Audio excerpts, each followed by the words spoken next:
Good morning, everyone, and welcome to the committee's third meeting in 2020. Could I ask people all to make sure that their mobile phones are on silent? I should ask people to note that Richard Lyle, unfortunately, has had to give his apologies from this meeting, but I'd like to welcome Stuart McMillan, who is attending for the first item on the agenda. So we'll move straight on to agenda item 1, which is an inquiry into the construction and procurement of ferry vessels in Scotland. Are there any members that wish to declare any interest? No. Okay, so this is the committee's first evidence session of the inquiry, and today we'll take evidence from the FMEL Turnaround Director and the FMEL Programme Review Board. I'd like to welcome to the panel Tim Hare, the Turnaround Director for FMEL, Michelle Rennie, the Chair of the Programme Review Board, and Alex Logan, the Ferguson Convener and Workforce Representative. Now, I'd like to acknowledge that although we've referred in the witness introductions to Ferguson Marine Engineering Limited, it's noted that following the transfer to public ownership, the company is now known as Ferguson Marine Port Glasgow Limited, just for confusions. Now, there are a whole heap of questions. I know that some of you have been to this committee before and given evidence. For those of you who haven't, don't worry about pushing the microphones or the buttons on your panel. If I call you in, you'll come in. And the way it works is the committee will probably direct questions directly to individuals. But if they don't, it's up to you to indicate you want to come in. And if the way I've done it in the past, if you're the last person to look away, i.e. you don't want to answer the question, you're the one that's going to answer it first. So on that basis, good morning to you all, and Mike Rumbles with the first question. Mike. Thank you, Convener. Good morning, panel. Pretty straightforward, fundamental question. Going back to the original awarding of the contract, could these vessels, in your view, ever have been delivered by Ferguson's within the original timescales and the original budget? And in particular, if you could also answer, do you think enough due diligence was done in the awarding of the contract in the first place? Tim, is that you? Morning. I'll try and address it. I would have to say it's hard for me to comment on the awarding of the contract, as my involvement with Ferguson started mid-August when it went into administration. With regard to the diligence point, I can't really help on that. I think in terms of the vessels themselves, they're complex vessels and it's a demanding long-term engineering project. However, I don't see why they should not be delivered. You'll have read from my report, it's our intention now to deliver them. Michelle, do you want to come in on that? Well, my role was about the Programme Review Board, so our focus was very much on supporting Tim to develop a programme and cost estimate that was robust for the two vessels from the time that Scottish Government took control of the yard.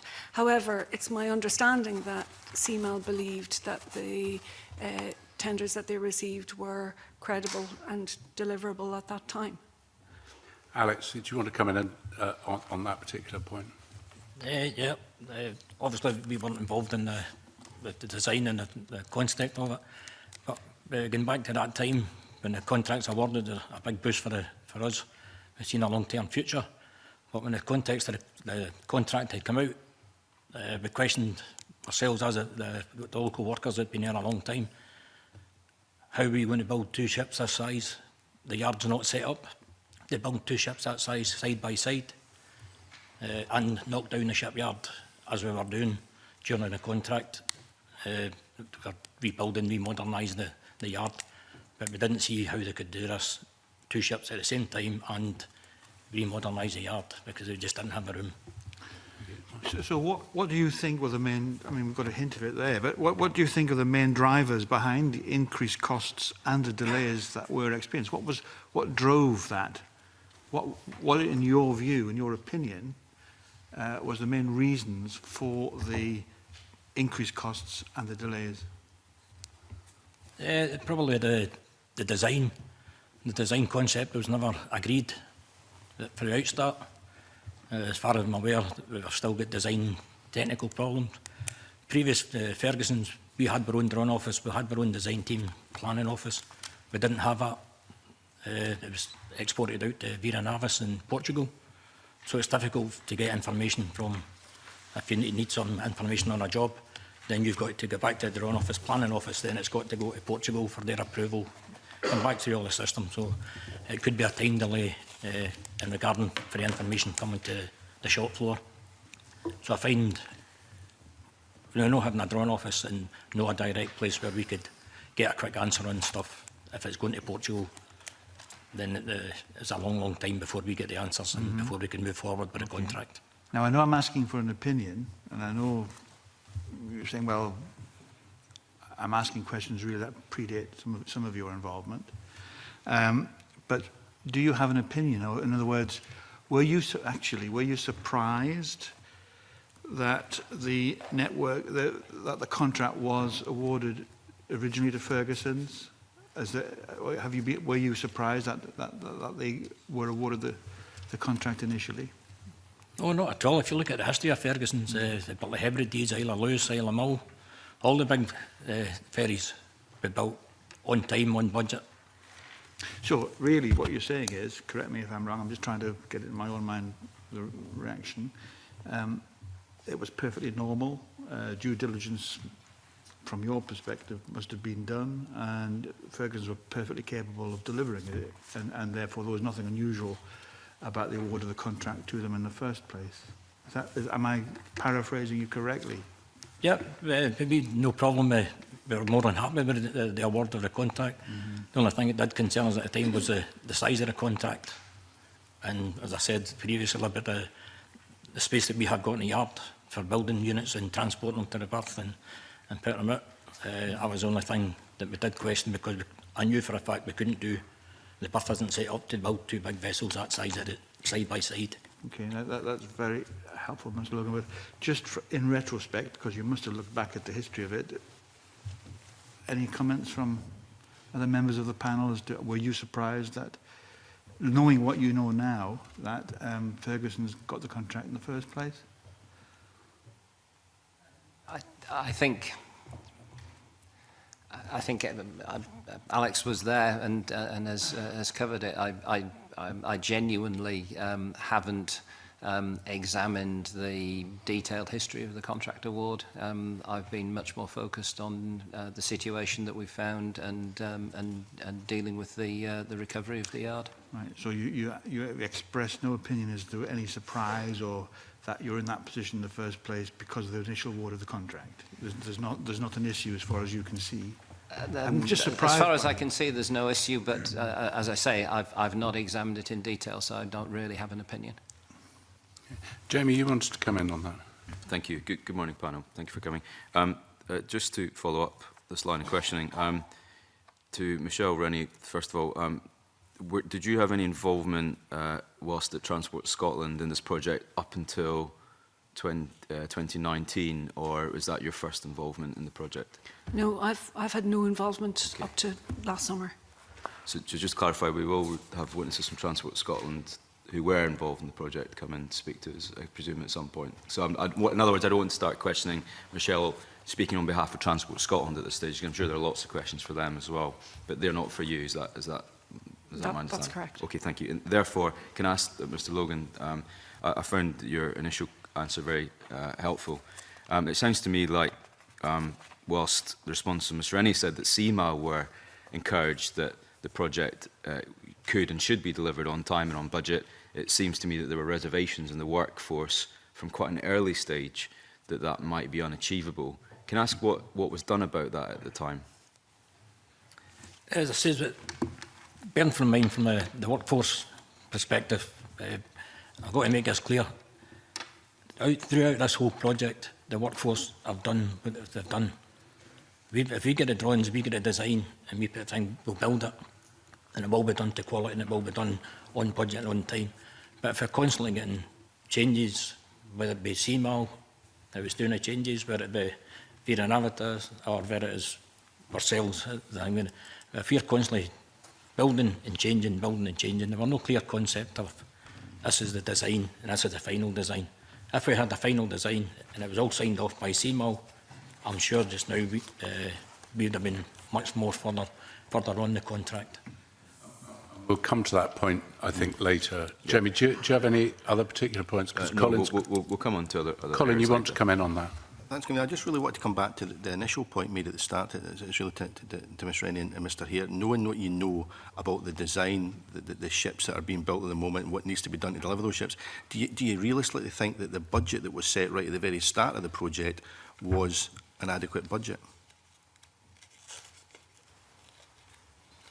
I think my starting point is the condition of the ships as they stand now, and the yard has the ability to build the ships. So the question was was Ferguson capable? It is now. I presume it would have been previously. Within the contract figure that was awarded at the time, those ships could be built within that figure. I have not set out to look at the cost of building the ships from scratch and compared that with the original contract figure. My focus has been on dealing with the problem and as it is and delivering the ships. I know that there was an open tendering process run by CMAL, and I assume that the Ferguson contract was comparable with others, but that's not something I can answer in detail myself. Colin, do you want to? I'm sorry, I'm a bit confused by that, Tim, in the sense that you've set out in your turnaround paper a cost for making what's there functional and seaworthy. I think it's £110.3 million. Anyone who is putting a budget forward to construct something would obviously look at what the cost of starting again would be, because if it's less and more effective, then surely that must be put into the mix as well. But you're telling the committee you haven't looked at the start again cost. I find that quite confusing. We looked at in outline detail at the option of scrapping them and starting again, driven largely by the timetable that would be required to scrap them and start again from scratch. We decided to pursue the option of completing the vessels, and the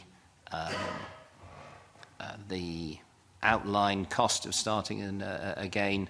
Our conclusion was that it would not be dramatically different from completing the vessels as is.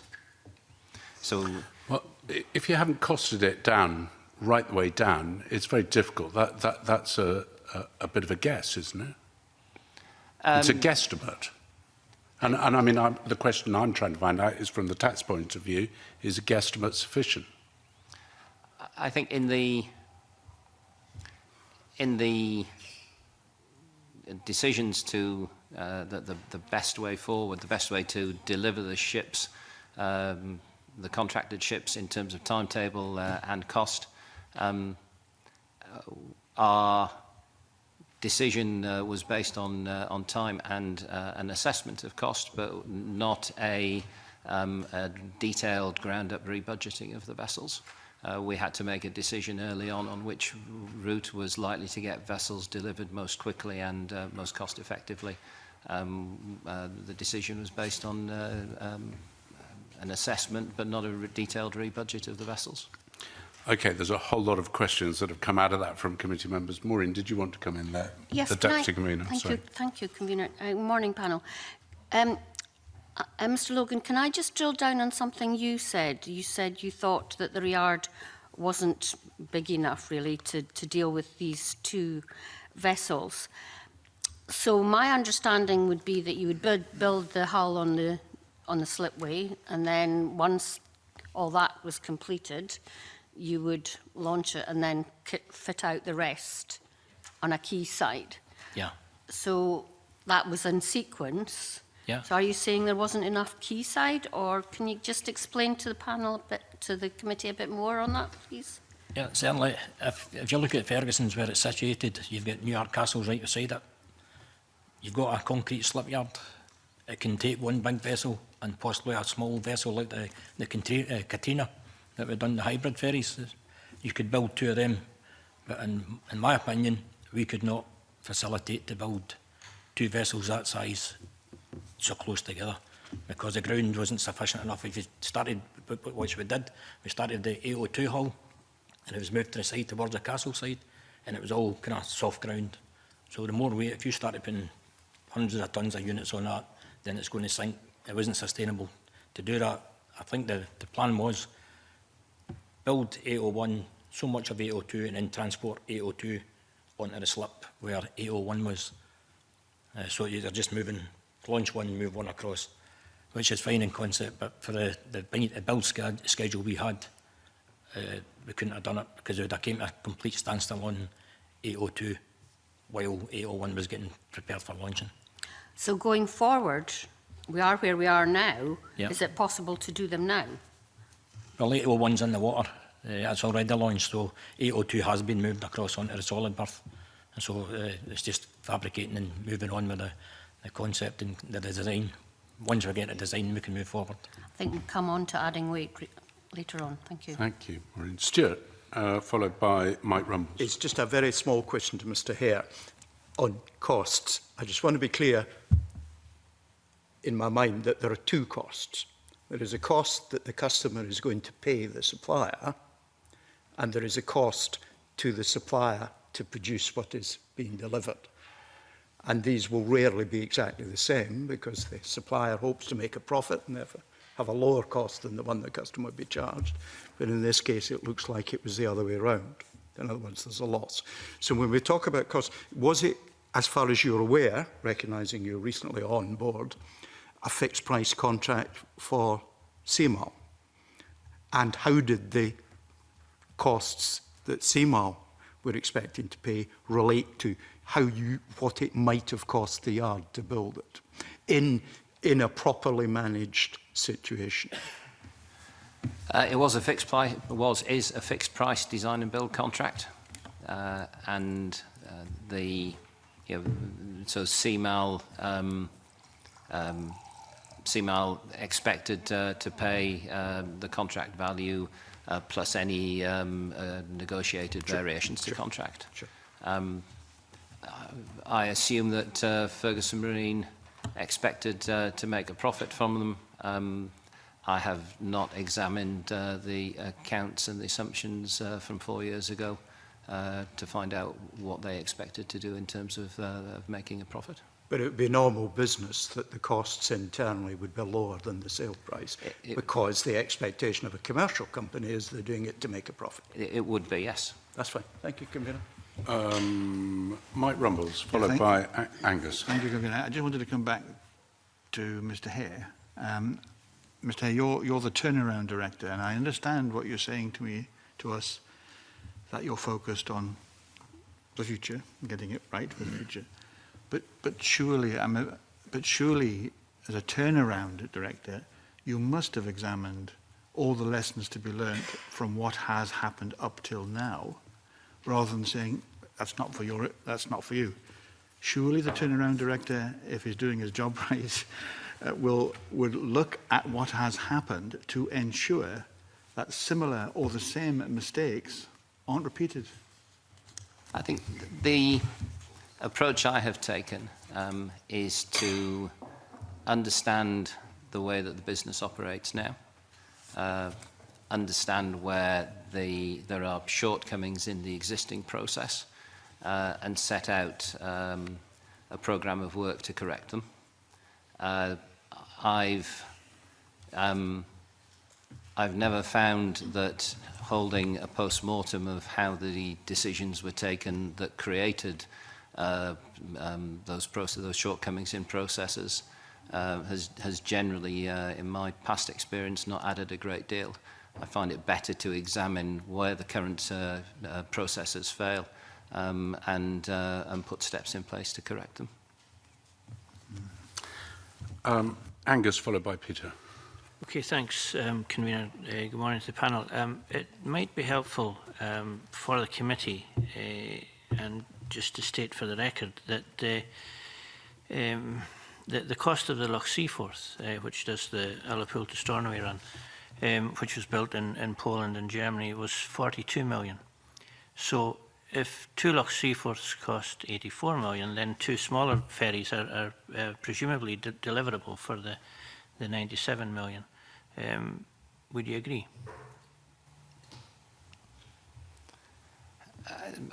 It seems logical, but I'm afraid I don't know anything about Loch Seaforth, so, but the logic seems to work, yes.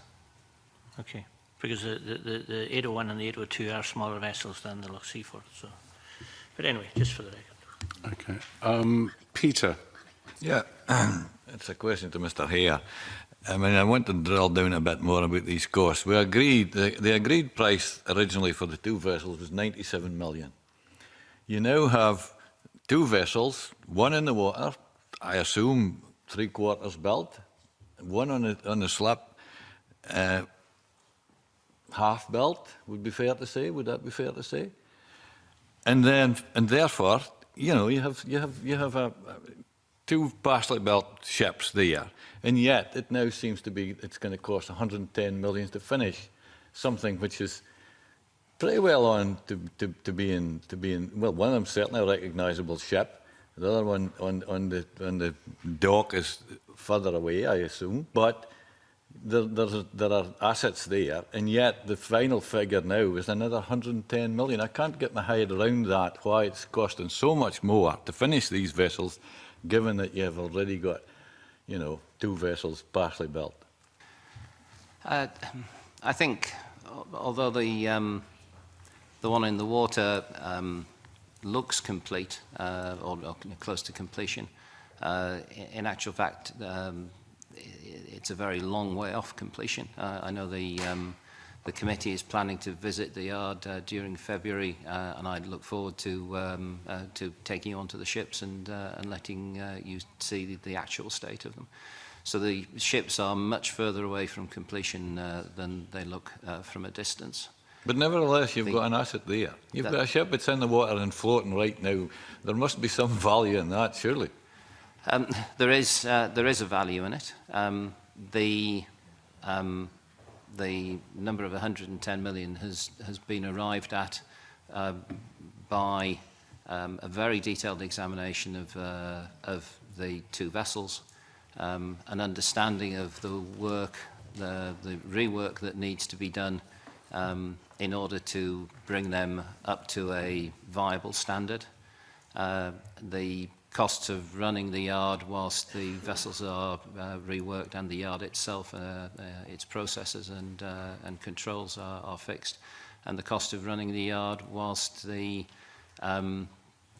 work to complete the vessels is finished, and the cost of completing the design and various other matters. So it is a very significant number, but it's a number that's been based on as rigorous an assessment as we've been able to carry out, and it's one where I'm confident that we can deliver it to the 2 vessels for that amount. So it's not been produced with reference to the past. It's been produced with a detailed evaluation of the vessels and the work necessary to complete them. I wonder, have you any comment on my question, Michelle? The costs that Tim has and his team have identified are the costs that will be necessary in order to bring the vessels as they stand now up to the specification that's set out in the contract. The Programme Review Board gave quite a lot of attention to those costs, acknowledging what they are as a proportion of the original and trying to understand why. So not only is there the work that is required to finish, there's quite a significant amount of work required just to bring the vessels up to a standard where the guys in the yard can continue to develop the build out to the finish. And what I'm talking about here is things like the condition of the paintwork on the vessels.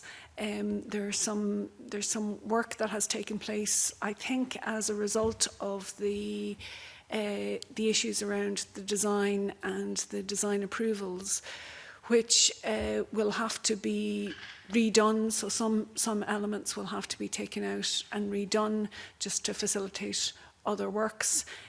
So it's not just quite as simple as picking something up and finishing it. Actually, there's a bit of unpicking to do before we can get back to that state again. I just find this absolutely incredible. You know, you've got a hull in the water. I'm assuming that the basic hull is fine. You speak about paintwork. Well, for goodness sake, that's it's an issue, but it's a very minor issue in the whole build cost of these two ships.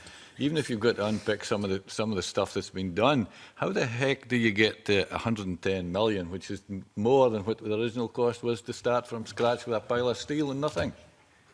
I mean, this seems incredible. I'm not sure you're going to get a definitive answer on that. Maybe not. I'm afraid. I mean, Tim, you're looking perplexed. Do you want to add something to that would clarify it?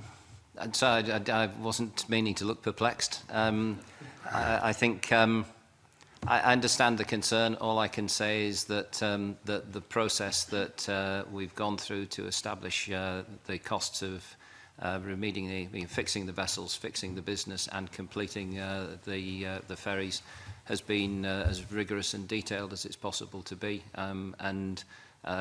That number is, it's a very significant amount of money, but it's one that's been the result of a rigorous piece of work in order to properly evaluate what's required. Thank you. Alex, you want to come in on that? I mean, the question that people are pushing is the fact that we've got two half-built boats that's cost us about £100 million. It's going to cost us another £100 million to finish them off. Do you want to comment on that particular point? Yeah, it's just to come back to what you're saying. We took, as far as I'm aware, the company, FEML, when they took over, we took the contracts on a design and build basis along with CMAL. I don't think anything was factored into if there were changes, who was paying for the changes, whether it was CMAL or whether it was the company that was doing it. That's part of the problem. Design and build, they've still not got a proper design. There's still no completed design after four years. It's never been finalised by CMAL or whoever. And to go back to Mr MacDonald, when you're talking about the two ships that was built in Poland and Germany, I believe, you'd probably find that they were just diesel electric ships. They weren't the LNG ships, which is, as far as we've been drummed into, it's a first in class. If we've got to question, would these two ships, by the CMAL or by the Scottish Government, were these the right ships to build for Scotland and to move forward? Bearing in mind we didn't have bunkering stations, some of the piers that I believe you had to put in an extra £50–60 million to upgrade all your piers where these two ships are going to go, because they're probably one of the largest ships that's in the fleet for Scotland. And Alex, you have very neatly brought us on to the next question, which is from John Finney. John. Thank you, Convener. Excuse me. Good morning, panel. There's a lot of interest, and always has been, perhaps more so now than ever, with the climate emerging on propulsion systems. And Ferguson's Marine previously delivered 3 dual-fuel vessels, Halig, Lochinver and Katrina. Now, I accept that these are considerably different in terms of design, but I wonder if there's anything specific to this project in terms of design, engineering or other requirements that resulted in delays and overruns, and particularly with regard to the dual-fuel system, please. I think I'll come back to dual fuel. Perhaps it would be useful just to touch on the process of designing a ship. The conceptual design or specification is part of the contract, and that's something that was done by CMAL.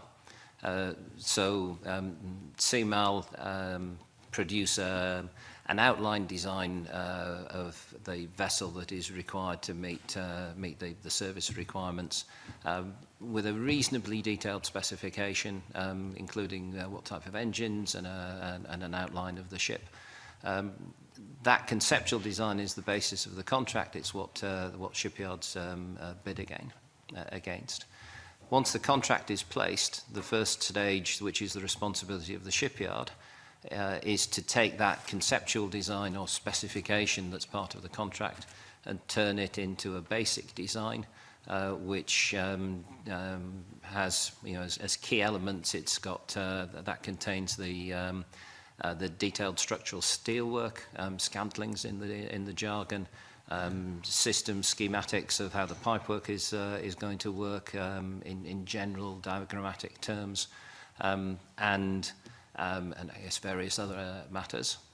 That detailed design is approved by the customer, and again in the jargon it's approved by flag and class, flag being in this case the MCA, the Maritime and Coast Guard Agency, and class being Lloyd's Register, who approve the technical matters on behalf of the insurers.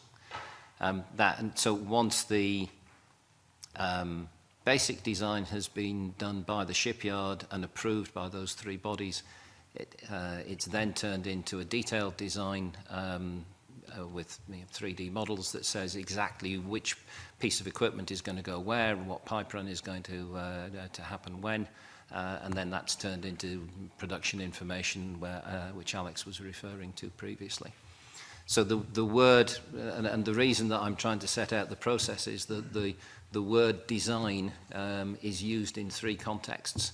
The conceptual design, part of the project, part of the contract, the specification, if you like.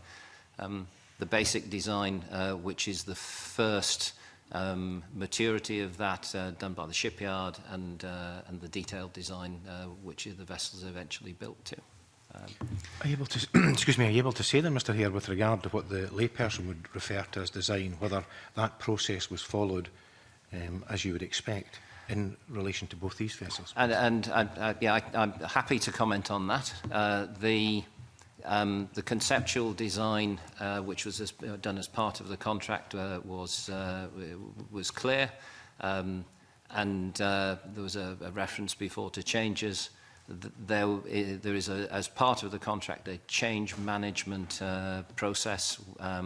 There were some changes made as part of that process that were agreed between Ferguson Marine and CMAL, and properly defined as part of the contract.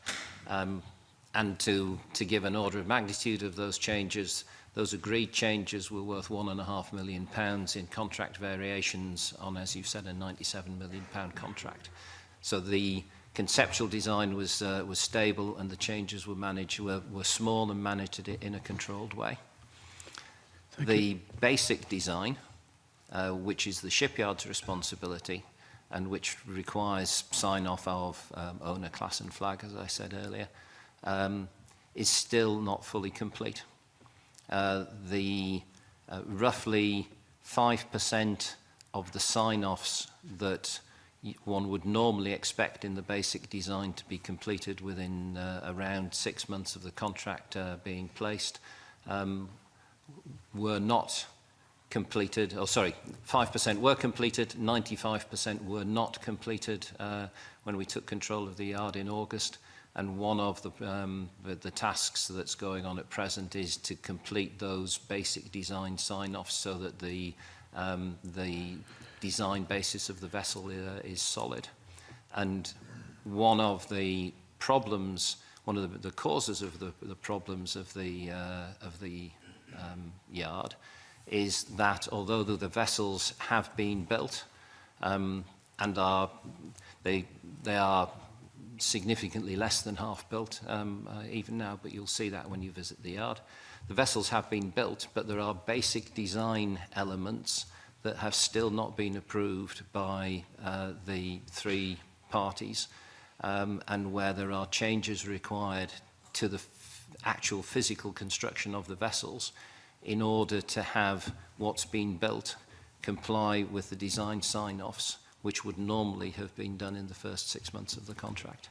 So I realise I'm describing at length a complicated process, but this issue of design changes, where they occurred, and what work was carried out at what stage of design, I think is a key point. Come back, because I think this is critical to the whole thing, the design process and understanding of the design process.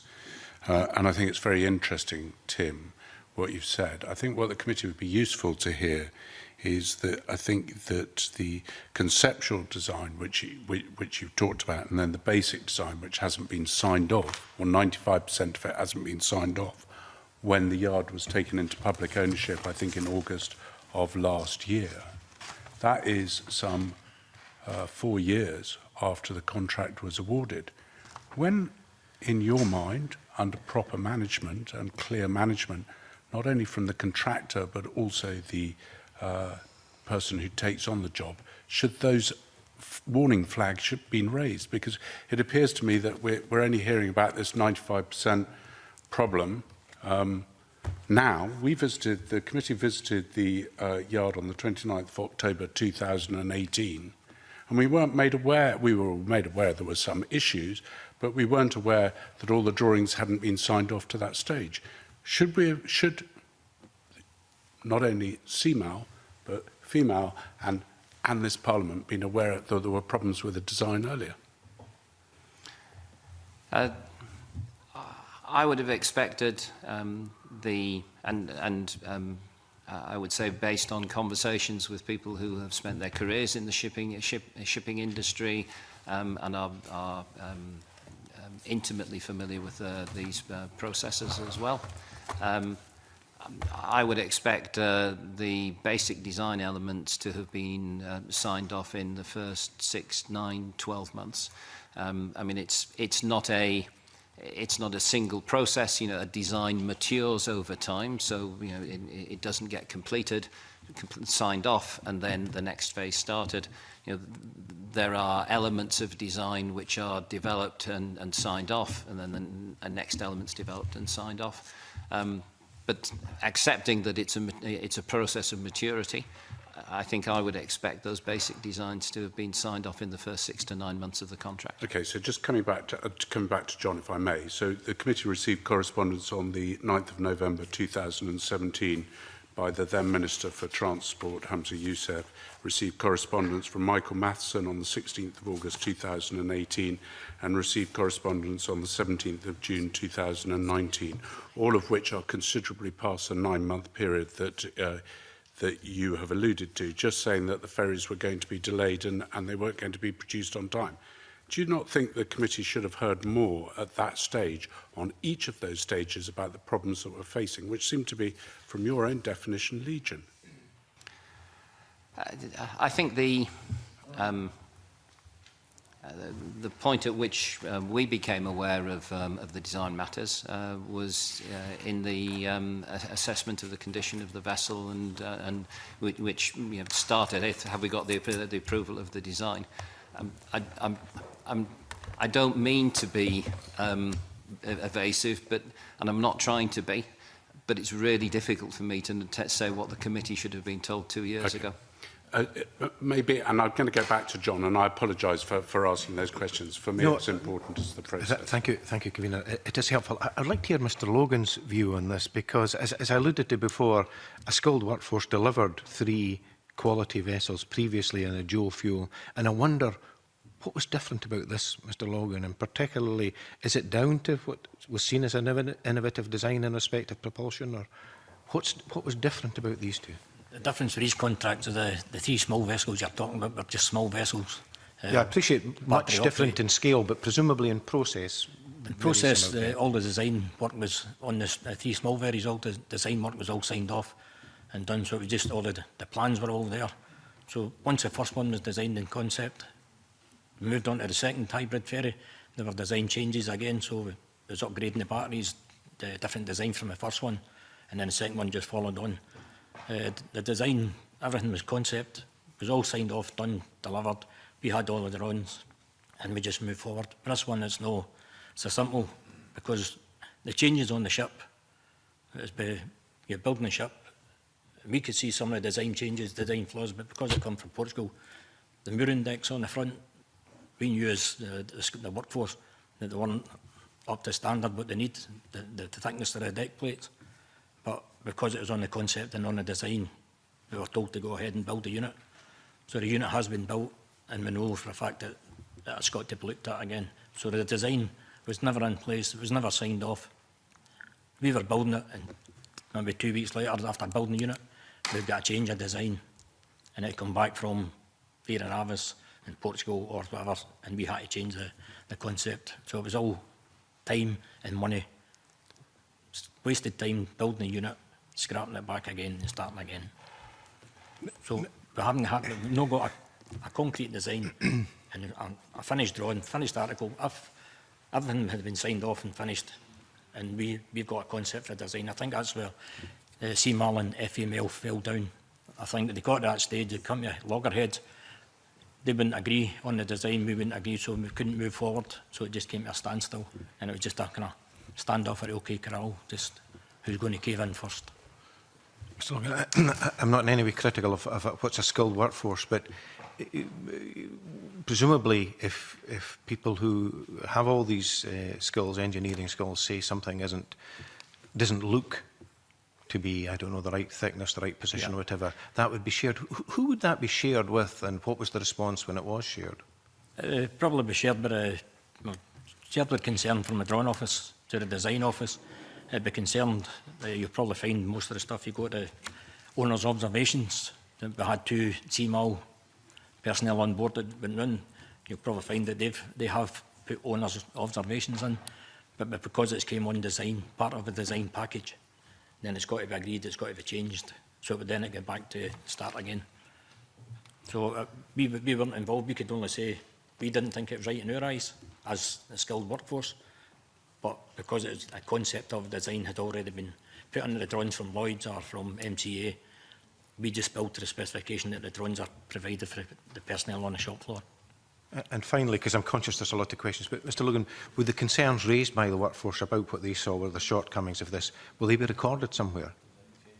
They've been probably not. We've expressed our concerns as we're going along. Bear in mind, when the management took over at first, the management team that was placed when the contracts were built, there was a lot of conflict from the shop floor towards the way that it was a bullying concept that had come in, the 2 managers they had put in place and the director. It was just a case of, we didn't know nothing. You do what we tell you to do, or you'll not be here. And so it just became, it was a wasteless exercise for the workers to question what was provided. If we're provided with a drawing, we built to the specification of a drawing. Once a unit's complete, if they want to change it, then we'll change it, but it's no your concept. It's the management team or the design team's concept to fix it. Okay, thank you very much indeed. Maureen wants to come in. Tim, I know you want to respond, so I'll give you an opportunity in a minute. Maureen, sorry. Thank you, Convener. The way, Mr Hare, that you set out the conceptual design and then the basic design and the detailed design, who did the conceptual design?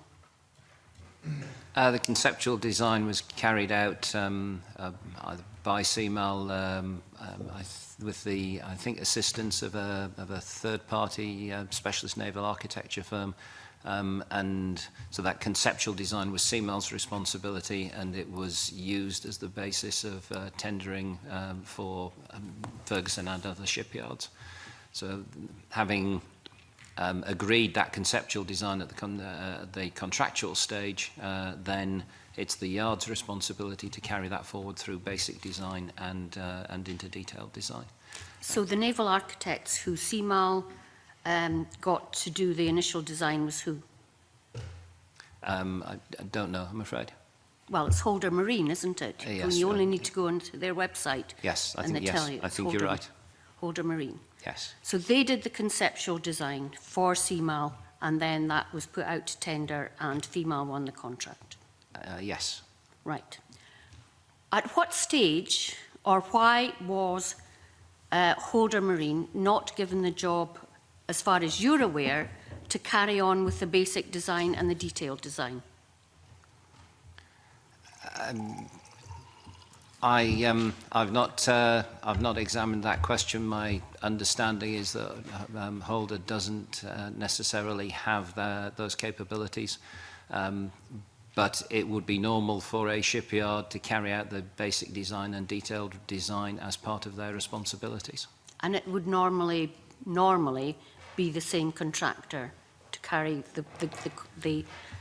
the building forward. And normally the conceptual design would be part of the contract, and turning that conceptual design into basic and detailed design and working drawings would be the responsibility of the shipyard. It's the responsibility of the shipyard to deliver the specification that's in the contract and to design it in a way that fits with their build strategy and their equipment. So it's something the shipyard would normally do itself, or possibly with the assistance of contractors.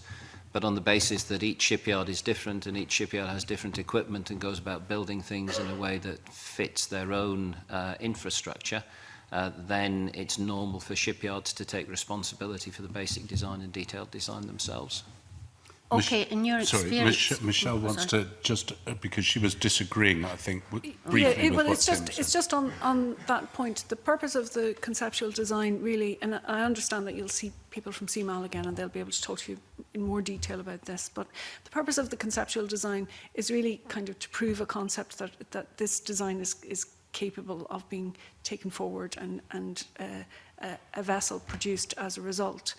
The ownership of that design will then transfer to the design and build contractor, who in this case were FMEL, and it would be normal in these circumstances, for the reasons Tim has set out, for them to take ownership of that design, and whether they deliver that directly themselves or through a third party that they've contracted with, produce the detailed design. Okay, I think my further questions would probably be to a future panel. Thank you. Okay, perfect. Thank you. The next question then goes to Stuart Stevenson. Stuart. Thank you very much. I want to explore the management processes, and in particular project management processes. And I should say I used to lecture to postgraduates in project management and have 30 years experience in running large projects, not engineering projects of this kind. I've got before me a couple of Gantt charts that I would expect to see as part of a process. And I note in the report here, it's in relation to defects, it says FMEL does not operate a full defect management system. As such, there's no record for defects identified managed to a conclusion. That individually is a big warning sign. Can I ask if, upon coming in as the recovery team, you had access to Gantt charts based on a proper work breakdown structure with the precedences and dependencies built in that would be part of a normal project management process? And indeed, was there, with no full defect management system, was there a change register? In other words, were there all the normal administrative processes that are quite independent of what the project is doing in place that would enable the senior management to receive proper reports as to what were going on, and the yard to progress this to a successful conclusion, surmounting the inevitable difficulties you always get in big projects as you go along. That's an inevitable part. The short answer to that is no, those weren't in place. I would have expected to find a project manager who had end-to-end responsibility and knowledge, a single senior individual who had oversight of the project in all of its detail. That didn't exist, and as far as I could make out, it never had existed. There were, to the issue to the planning system, there were some planning tools, as you describe, but they were badly flawed based on incomplete information, and produced by a planning organisation which, although it had people working diligently to try and plan activities, there were nowhere near as many people without the right skills to be able to actually produce a plan. So not only was there not a planning process that was producing what you describe, there was no real prospect from the number of people that were in the yard of creating a planning process. The ability to track progress against the project overall, rather than sort of the detailed planning in the yard, was absent. I think in an industrial business you'd expect to find a bill of materials as part of the planning routines, and a bill of materials is effectively a list of the equipment necessary in order that has to be procured in order to be able to build the ship. So there's no comprehensive list of bill of materials, and obviously without a bill of materials, then the control of procurement and the provision of the equipment at the right place and the right time becomes almost impossible. Have you ever seen a project, and I'm sure you talked to others in the trade, where it was possible in a complex project of this nature to deliver it to anywhere near its original objectives, in the absence of a bill of materials, in the absence of a Gantt chart, in the absence of a work breakdown structure, in the absence of a project office suitably staffed with people qualified to do the mechanical drudgery that goes with managing the thousands and thousands of tasks that are associated with these? Have you ever found a successful example where all these things were absent and they still delivered? No. And I think given the absence of those things, and I've reported on some of them in the paper and others, then I was frankly surprised that those systems were either absent or badly flawed. I forget, one of your colleagues asked me earlier whether I had looked at why these things had gone wrong. When I said I identified what was wrong, rather than say why did we get to the stage that there was no project manager or no project management systems, it was obvious that they were deficient, and we set about repairing them. So my first appointment 2 weeks after I started is a highly experienced program director from a shipbuilding background in order to take control of the project and to establish those processes, and we have done other things to deal with the weaknesses and continue to do so.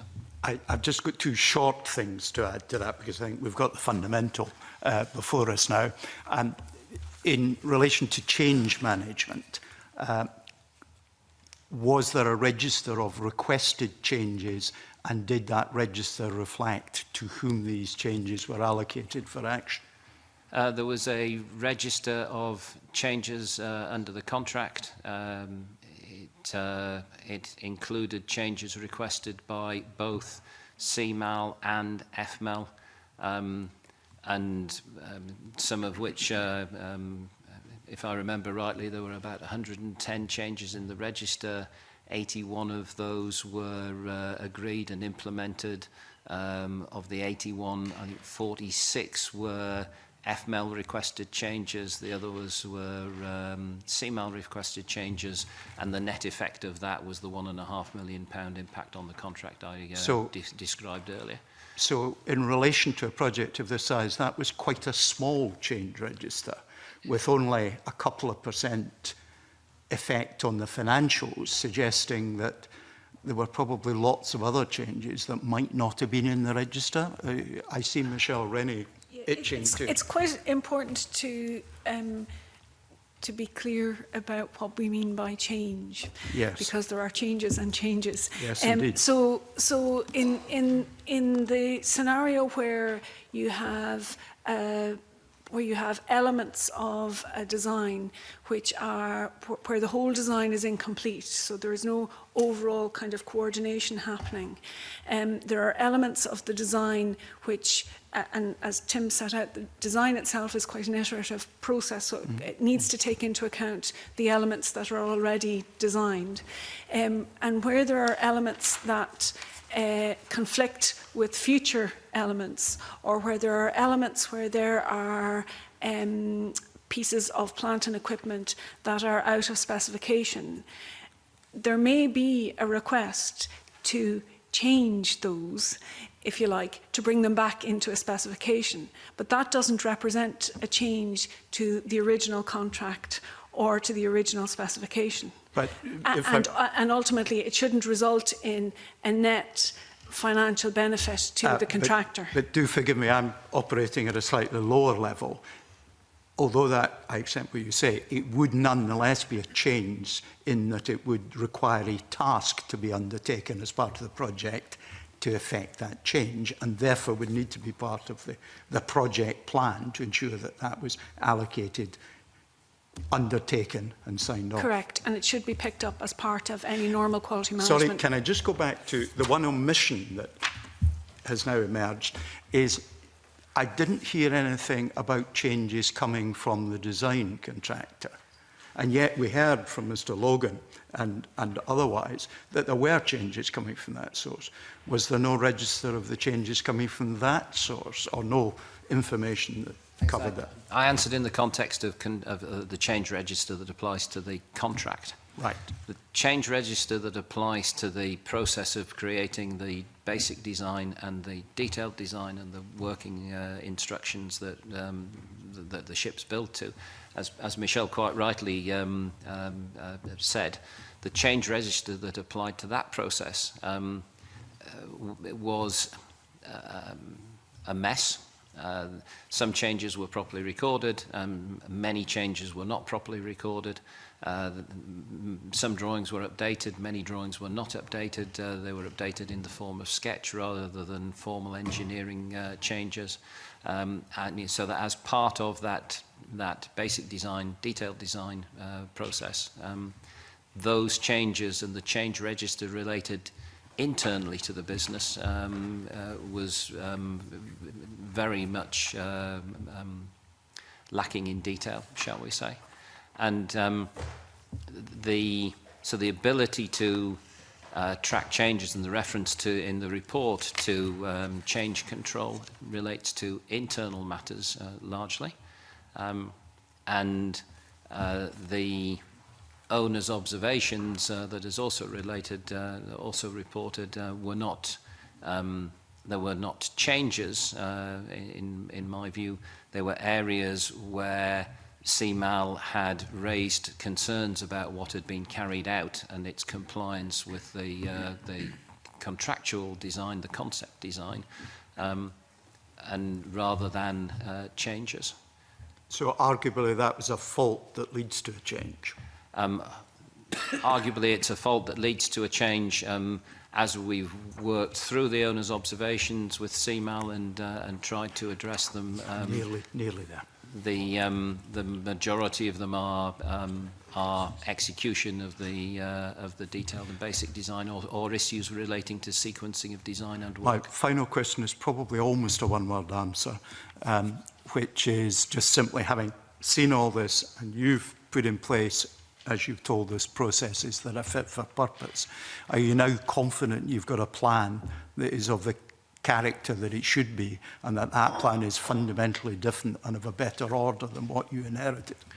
I am confident it's different and of a better order.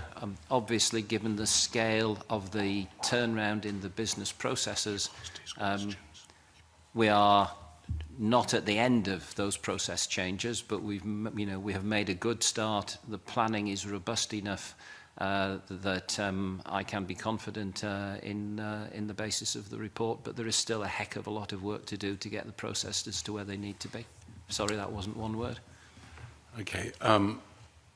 Some of the defect design I know that Colin wanted to cover, so we may come back to that. Jamie, you wanted to ask some questions. Just before I move on to, I would like to talk about the relationships and communication.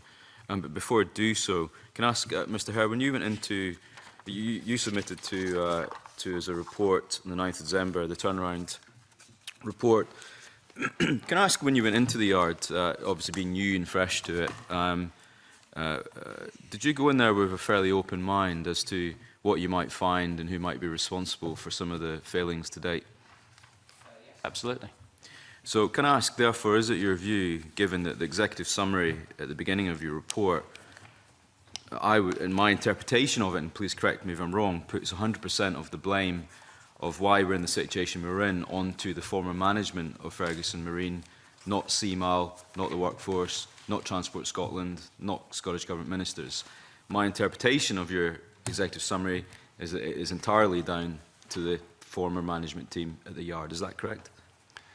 My executive summary seeks to define the situation on arrival at the yard. It doesn't seek to apportion blame. Well, it does, because it says that there's a lack of project management, an absence of project planning control systems, engineering processes and controls are weak, an immature design, and out-of-sequence working. So whose fault is all of that? Whose fault was all of that?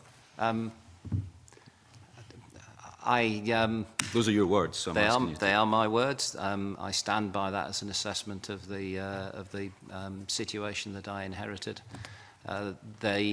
The process and the responsibilities and the decisions that were taken in order to get to that situation, you'd have to ask the previous management about. That is the situation that I found. Okay, so you inherited the business in that state. This is your analysis of what you inherited. Therefore, the responsibility of those who ran the business before you took it over to have arrived at this situation. So by default, I'm making the assumption that it is the fault of the previous management team at the yard for these failings. That is your assumption. The situation at the yard is as I've described it. The previous management team will have to answer those questions. Okay, and I'm sure they will have ample opportunity to do so. And this leads me on, therefore, to talk about some of the relationships between the various stakeholders. Obviously, we have the workforce, and it sounds to me from previous answers that Mr. Logan gave that there were some issues there between the workforce and the management team at the time, and perhaps we'll come on to learn more about some of that whilst you're here. There are clearly communication issues around change management between the customer, CMAL, and the yard, who were responsible for the design. Can the panel maybe enlighten me as to what their analysis of those relationships were? Were they positive? Were they difficult? Were they impossible? Did they start off well but deteriorate over time? And if so, why? Alex, were you there when we visited the yard on the 29th of October? No, unfortunately, I had hip replacement operation, so I was off. I seem to remember on that visit we did meet members of the workforce and the union, and it seemed to be quite a good relationship. But Michelle, do you want to come in on that? Or Alex, if you want to come in? Yeah, it started off in 2014 when Mr McCall acquired the yard. We had a good working relationship to start. Obviously, Mr McCall was just the forefront of the business. Some of the management team that then were put in place. I said we had a difficult 2 to 3 years.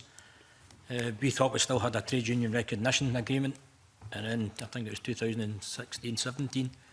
All of a sudden we didn't, and we had to go back to ACAS and rewrite a new agreement. The process, once that management team, and we'd addressed the situation with Mr McCall, and they removed the management team from the business. They brought in Jerry Marshall, I think it was in 2017, as the head director. We started having a good relationship with Jerry. He was involved in us more as a trade union. We had regular meetings with him. He kept us up to date with the changes with CMAL. But the situation, it would speak to, they would tell us all the situation, but getting back onto the workforce, trying to reflect back to why we're not moving on with the contract. It was, as I said earlier, it came to a situation that CMAL and their own management team couldn't sit in the same building to have a constructive fight, so it just came to a complete standstill. And as it started affecting the workforce, because obviously the work stopped on the vessels, so they started getting worried about their jobs again because we didn't have many more contracts on the horizon. So the numbers were temporary labour were coming and going, and we were just fearful that if we didn't move forward quickly and the two get together and get a concept for design, then we were going to be back in the same situation that we found ourselves in 2019. Can I ask, just to follow on therefore, so, you know, you said that there were reservations from the very early stages of the awarding of the contract of the Yard's ability to do both at the same time. Was there a view perhaps that it would have been better to fully complete one and then move on to the second hull, or this idea of trying to do both concurrently was always going to be difficult? Was that the view of the workforce? Yeah, it's plain to see when they started the size of the vessels that they were building and the breadth of them on the berth, that the two vessels weren't going to be. Yeah. Because you need a mobile crane to get down in between them. And the space, if you started building the two together, there wasn't enough space to get. And did the workforce express those concerns to the management team at the time? And if so, what was the response? The management team at the time, I think it was the director, Mr. Campbell, who had taken over the business at the time. And they just didn't like our negativity. Okay, and this idea that the CMAL and the management team of FMEL couldn't sit in the same room, and that sounds to me like a bit of an issue when you're trying to build a £100 million ship. What effect did that have on the Yard's ability to get stuff done and make sensible decisions? Well, that situation's a well above my pay grade, but as I said, as a workforce, obviously if you're no continuing work on the two vessels, whereas as primarily the contract to build was these two large vessels, we thought it was going to be a long-term future for the Yard. If the work stopped on that, as it did, because they couldn't agree on the design or who was paying changes, I said then it starts to impact on the morale of the workforce. It didn't help when the company decided to bring in agency workers. They were on a contract of 7 to 8 hours a week, basically unsupervised. They were doing, by the time we started at 7:45 in the morning, they started at 6:30. So by the time we come on site, when the welders went to go to their job, there were no welding machines because they were all being taken up by the agency workers. There were no jobs for us, and we were told just so who took on agency workers and why? Sorry, the company, the size of the contract that they said at the time. When they took it on, they brought in agency workers. And once they brought them on site, then it was detrimental to the workforce that we had because we weren't getting the jobs to do.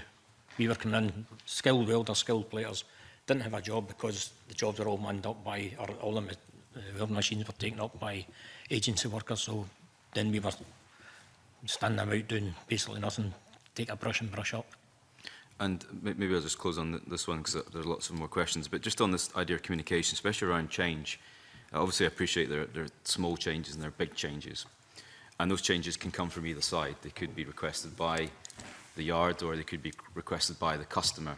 But surely there must have been a process for this.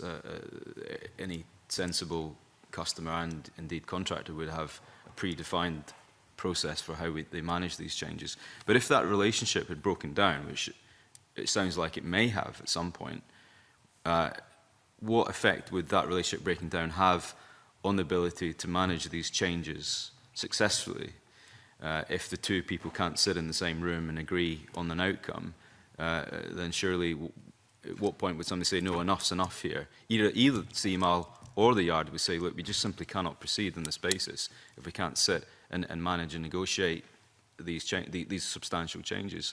Can I ask how you think that came around and what effect that had on the ability to make any progress on the ships? I think your observation that if the relationship between customer and supplier in any situation breaks down to the extent they can't sit in the same room, then you're in great difficulty in terms of being able to have a successful completion to the contract. From what I've seen, the contractual change mechanism, and the contract is a standard shipbuilding contract. The mechanisms for requesting and agreeing changes are built into it. it worked for a period, and then it got to the stage where there were some changes that were agreed, but were not signed off because the relationship had broken down to the extent that, as you say, they were unable to sit in the room. If you get to the stage to that stage with a customer, then you have a severe difficulty when it comes to. Are you surprised this didn't flag any major red flags, either with Transport Scotland, who were supplying the budget for the build, or indeed Scottish ministers? Because if the two main protagonists in this have completely broken down their relationship many years ago, by the sounds of it, surely somebody higher up the chain would have said, hold on, I need to intervene here and put an end to this. Answering that question, having identified there was a problem, if you could say when the problem was first identified by you, or clearly identifiable, i.e. the breakdown of the relationship. I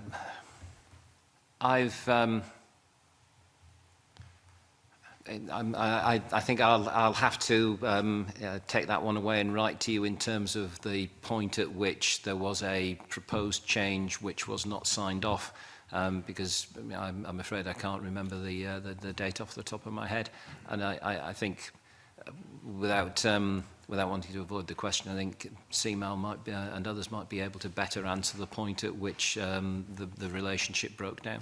But not just that. My question, though, was not when it broke down, which is a valid question. But would you not have assumed that somebody who's overall in charge of either the budget or the project would have intervened at that point and made those two parties sit in a room and work this out? You know, what oversight was happening at either Transport Scotland or government level? It sounds like to me not enough. I would, in my other roles, the healing of the relationship with customers has fallen to me as part of the turnaround. And having done my work in the private sector, there's a different oversight regime there. I understand the question. It's just I'm not really qualified to answer it, I'm afraid. Although, as I said, my involvement with this project started in the summer, I am aware that Transport Scotland and ministers, I think it was widely known that the relationship between CMAL and FMAL had broken down. I don't think that's any particular secret, and I think ministers and Transport Scotland sought to try and engage constructively and get those two parties to engage constructively over the period since that emerged. Again, I wasn't involved, so I can't give detail on that. What I can say now is that in the scenario that we're in at the moment, there's actually a very constructive relationship between the Yard and CMAL, and both parties are working very constructively together. Now, I think you will be seeing others later on in this inquiry, and they maybe be able to tell you more. Thank you. Okay, thanks. Peter, you've got the next question. Thanks, Convener. I want to examine some of the other issues about the report of the Programme Review Board. And one of the things that highlighted, and you've already mentioned it, that the female failed to keep adequate records, even very basic records, about the bill of materials, for instance. So is in your opinion, Mr. Mayor Hare, is poor record keeping an industry-wide issue, or is this a unique situation to this build? I think it's not industry-wide. Across all of the engineering industry, accurate bills of materials, accurate change controls, the project planning things we were discussing previously, are commonplace and part of good professional practice. I would say the situation is unique to Ferguson, but not unique to the ferries. You'll probably know there are 3 other smaller vessels which are in process in the Yard, and all of the process shortcomings I've described with relationship to the ferries apply equally to the 3 small vessels, but obviously on a smaller scale because they're less complex projects. So this is, I would say this is a Ferguson-specific set of shortcomings that is not commonplace through the rest of the engineering industry. So this, in your opinion, is down to poor management? I think, as I said to your colleague, I'm reporting the situation I found. Others will have to answer for the management decisions that created those. Okay. To get back to the basic design, I mean, the crux of this, the complete fiasco, as I can see it, is the fact that you were trying to build ships and the design was never complete. And as we've heard it, even now, today, the design isn't complete. So, how did this happen? And what action are you taking now to ensure that before we go any further, that we do have a complete design? I think your assessment is correct, that the ships were built before the design was completed, or the ships were commenced and steel cut and things launched before they were completed.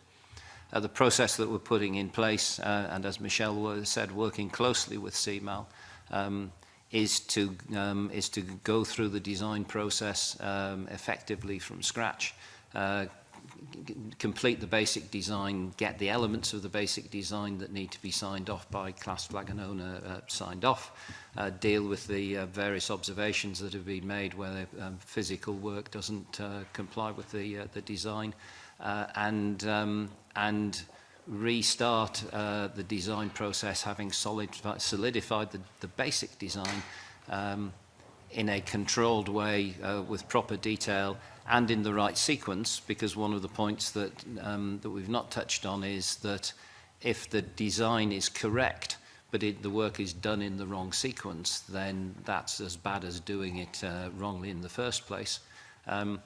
So what we are doing is settle the basic design, put processes in place in order to do the detailed design in the right sequence, in a controlled way, with proper design controls, so that when we do physical work on the ships, then we know we're doing the right thing in the right way, at the right sequence.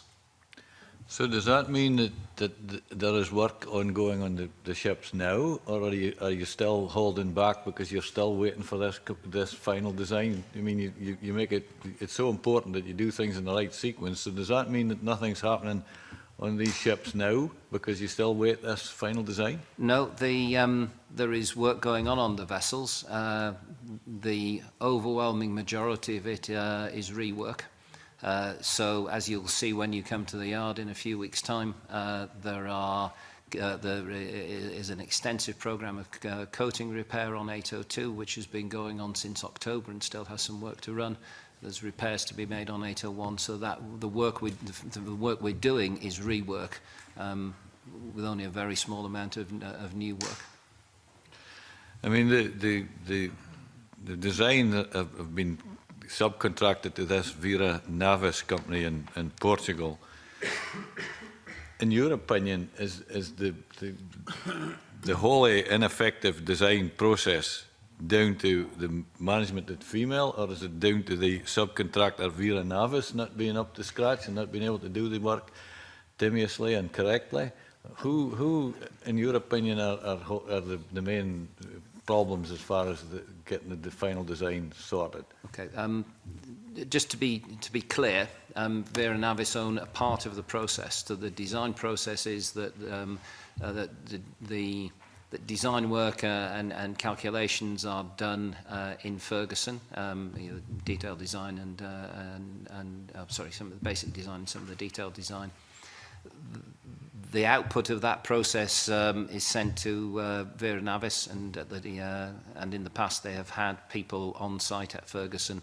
They use it to create a three-dimensional model of the vessel, so that that pipes can be run in 3 dimensions and engines and pumps located in 3 dimensions, and then the output of that is returned to Ferguson to be turned into work packages for the shipyard to build. I think, although there are things Vera Navis could have done better, my view is that the design process in front of and behind the Vera Navis, on either side of the Vera Navis process, was not properly controlled, and in particular, with a design subcontractor, I would expect there to be controls of the information which is provided to Vera Navis to make sure that that is correct, and then a check on what comes back from Vera Navis to make sure that it complies with what was originally provided. And neither of those control points were in place. So it's the perfect garbage in, garbage out situation. So I think Vera Navis might have done some things better, but they were sitting in the middle of an overall design and engineering control process which was badly flawed and needs to be upgraded. Okay, thank you. Thank you. Emma, you're next. Thank you, Convener. Good morning, everybody. It's been really interesting hearing the responses so far. And we've talked about project management and planning, and the report says that there were inadequate project planning and controls in place. And I'm interested in whether the contract with CMAL, it didn't specify the use of such planning and control systems, and like, why not? And also, did CMAL ever try to enforce the use of such planning systems in with the build and design, or the design and build contract? So it's, you know, why is there no oversight to that kind of approach, having the... Thank you. The contract is a standard BIMCO contract, and to put the jargon aside, there are standardised contracts that are used throughout the world in shipbuilding and ship repair. BIMCO is the jargon for those, and the intention is that standard contract is internationally recognised by all parties in the shipping industry. So it was a standard BIMCO contract. The contract there doesn't specify the project planning and project management and bill of materials and all of the things we've spoken about, because frankly the standard contract assumes that those engineering practices are things that shipyards would normally have in place in order to be able to execute the contract, and therefore it's not necessary to specify them. So when Stuart Stevenson described Gantt charts and project management, project planning, that's normally just a given that is part of a shipbuilding process that you just assume shouldn't be in the contract? Yes. Yeah. It is assumed that it is part of the normal process, and therefore it doesn't need to be specified in the contract. Okay. And I suppose more generally, did the review board investigate the role and responsibilities of CMAL in terms of contract oversight and how these were exercised? And in your report, it doesn't cover that. Should that have been covered in the report? Review board question? Yeah, the remit of the review board was really just focused on the programme and cost of delivering these two vessels. So we didn't look backwards at all at the roles and responsibility of the various parties involved in getting to this point. Okay, a final question is for Alex Logan. I suppose the report did highlight that some work had been undertaken out of sequence, and you've also mentioned, Tim, about redoing work or reworking again, so obviously that's going to affect the cost. So I was wondering if you could give some examples of what is being redone, what kind of examples of work are you having to do again, just so that we can be a bit more clear about that. May I answer first, because I might be helpful. Just a couple of quite high-profile ones. The report talks about axial lock couplings at some length. Very technical issue, much easier to explain, but if you've got one in front of you. Axial locks are a coupling mechanism for joining pieces of pipe. They were specifically excluded in the contract from being used in all but a very narrowly defined set of circumstances. The reason that they're in the report is because they were used extensively throughout the ship without CMAL's agreement. And at the time, it was a major problem. In collaboration with CMAL, we've agreed a pragmatic solution, but that pragmatic solution is likely to mean that just about every piece of pipework in the engine room will have to be removed in order to rework the couplings where we've agreed they have to be changed and then put back because of the nature of the amount of piping in the vessels and the multi-layered nature of it. So you'll see that when you come, if you want to go into the engine room. But it's a major undertaking to do that. At the other end of the scale, in rework terms, the front of a ship has a projecting part underneath the water known as a bulbous bow, which is essential to the efficient performance of the vessel. Glen Sannock's, the bulbous bow does not meet the specification. It was condemned is the wrong word. It was not approved as meeting the specification before the launch, and therefore, amongst the other things that we'll need to do on Glen Sannock's is take it out of the water, cut off the first roughly 6 feet of the bow and replace it. Now, there are other things, but just as a couple of high-profile examples, that's... In fairness, the committee that did go and visited saw the two designs for the bulbous bow, one which was fitted and one which wasn't fitted, and we were told at that stage that no decision had been made on which one was the right one.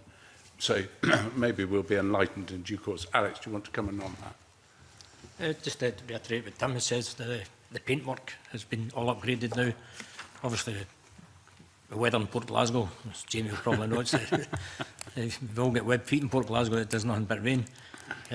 So it just deteriorated over basic things that we used to do back in British shipbuilders days. Is if there were a weld had been welded, it was inspected, cleaned up, and there was a holding coat of paint put on, and that was good for 6 months to stop the rust. Unfortunately, the process that we had in the yard at the time, where we didn't have enough painters or nobody thought of the design, nothing was getting strip coated. It was just getting built, welded, and put outside to the elements. Or through your same with the design work, it was half built because we didn't have the full concept of the design. But because the unit had come up on the build programme that had been set out, so this unit's 26, it didn't have the proper information, so it would build 3/4 of it, then it would be transported outside to lie outside for the next 3-4 months until the concept of the design was approved, and then it would be shipped back into the shed and reworked again. So it's another part of your rework, and that's what Tim was saying. You're doing, it's like building a jigsaw and you get missing parts. You're never going to complete it, and it just gets spread everywhere, and then you lose control. And the materials that's already been burnt and cut for the job, they start to disappear because they're just a clutter. So. And you give an example of, you weld a piece and then you paint it so that it's protected for 6 months. Yeah. So if that wasn't happening, I'm sure the workers were aware that, yeah, this needs to be done, and can we get the paint, can we get the items we need in order to, protect the ship? It was all highlighted. You'll probably find the owners themselves, CMAL, and the owner's report, they've probably stated somewhere in there the same, just put a holding coat onto the bare metal, onto the bare welds, but it was never followed through on the process. I think at this time, just get it done, and move on. Okay, right, thank you, thanks. Thank you. There are a huge amount of questions, obviously a very important subject, this. I'm going to try and urge committee members to keep short-focused questions, because I'm sure the panel will respond with short-focused answers. So, on that basis, Angus. I get the message, convener. Not directed at you, sir. There are clearly issues with regard to the vessel condition, the current vessel condition. Now, the report identifies degradation of the two vessels, mainly due to water ingress, and there are also issues regarding inadequate protection of equipment from the elements and poor housekeeping. And another example in the report highlights, and I'll just quote it, the significant number of pipes made but not fitted cannot be found or are obsolete. There is a lack of stock control with pipes located at various places in the yard. So, given that, what impact will making good these issues have on costs and delivery of the vessels, and what's currently been done to address the stock control issues?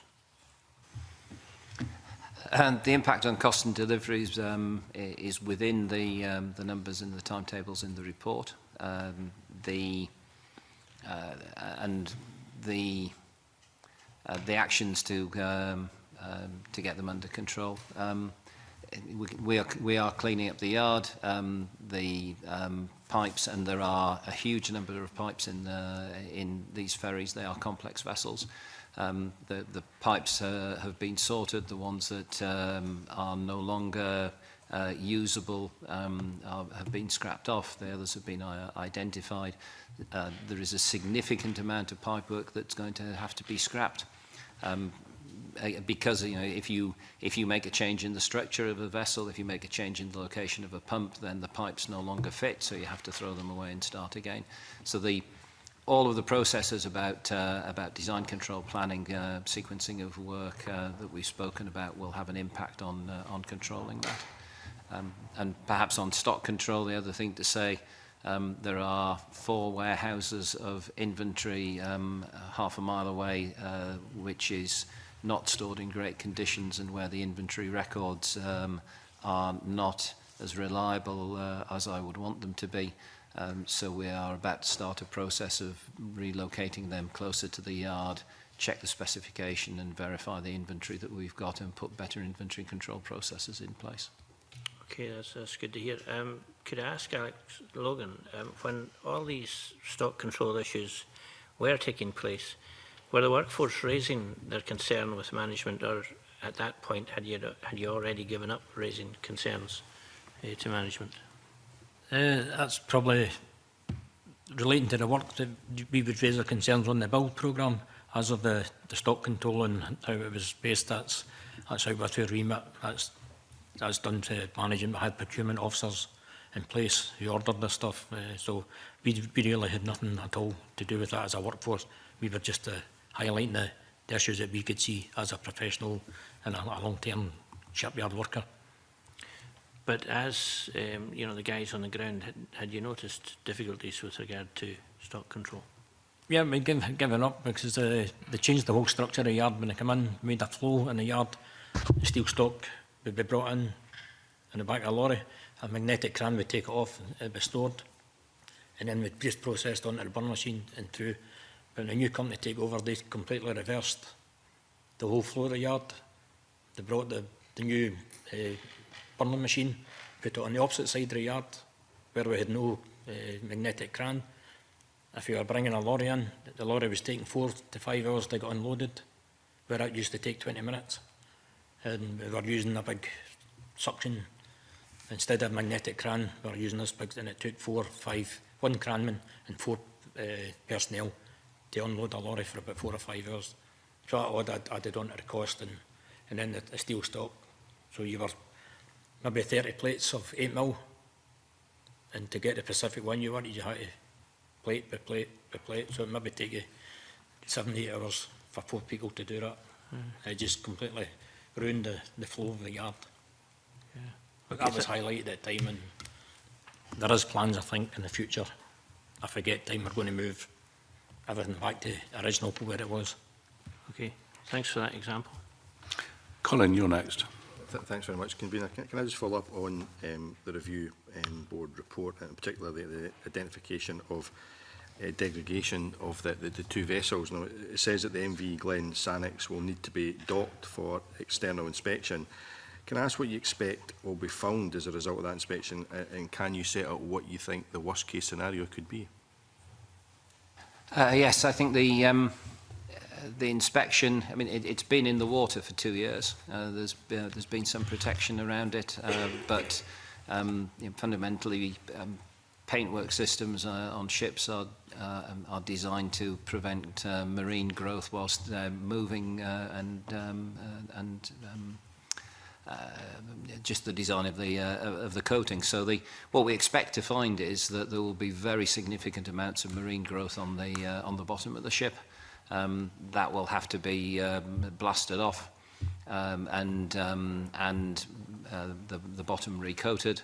We'll have to inspect the areas where seawater goes in and out of the ship, or shipside valves in the jargon. I've spoken about the bulbous bow. We'll inspect the propellers. Basically, everything that is under the water will be inspected. We are expecting to find marine growth.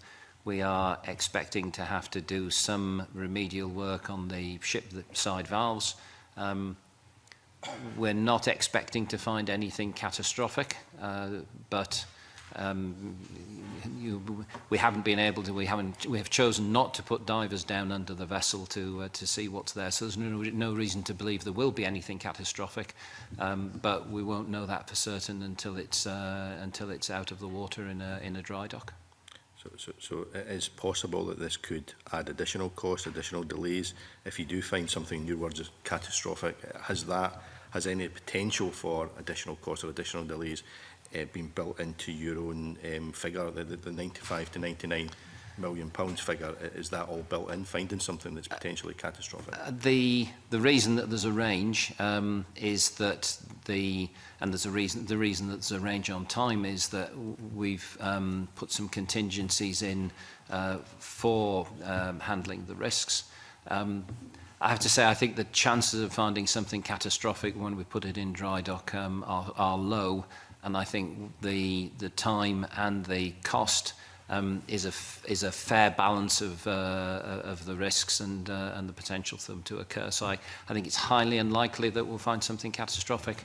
I think we're confident as we currently stand that we can deliver at the low end of the timeline and the cost point, but obviously there are some unknowns, and that's why there's a range. Sure, obviously kindly asked much of my next question, but I want to return to the fact that the Review Board does state in your report that a full defect management system was not in place. There were no inspectors for mechanical installation and general outfit. We've heard this isn't something that's normal in a shipyard the size of Ferguson. But going back to the contract, surely the due diligence process by CML should check whether or not the processes like this and the people that need to be in place are actually in place before a contract's awarded. I think I'd expect any owner placing a contract to do due diligence of all of the people tendering. I can't comment on what CMAL did to qualify the people who were tendering for the vessels. It's not something I've examined. But you've been able to assess quite quickly, the Review Board's been able to assess quite quickly that there wasn't a full defect management system in place, there were no inspectors in place for mechanical engineering. That's something that the Review Board's able to identify. Is that not something that CML would have been able to identify as well when they awarded the contract? I'm sorry, I'm not trying to be unhelpful. I don't know how. I genuinely don't know what the situation 4 years ago was and what the due diligence that was carried out was. So I'm sorry, but I can't help you. I think, Colin, that is a fair question which CMAL will hopefully have prepared for when they come in to give evidence. Okay, Maureen, you've got some questions. Okay, thank you, Convener. Your report was obviously written in December. Can you give us an update now as to how the new management structures and processes are bedding in, and whether you feel you're on time to on your original on the timetable set out to progress? Yes, I think overall we are making progress in line with the plan. We're currently very much in remedial mode, fix the ships, fix the business. The planning upgrades are on track.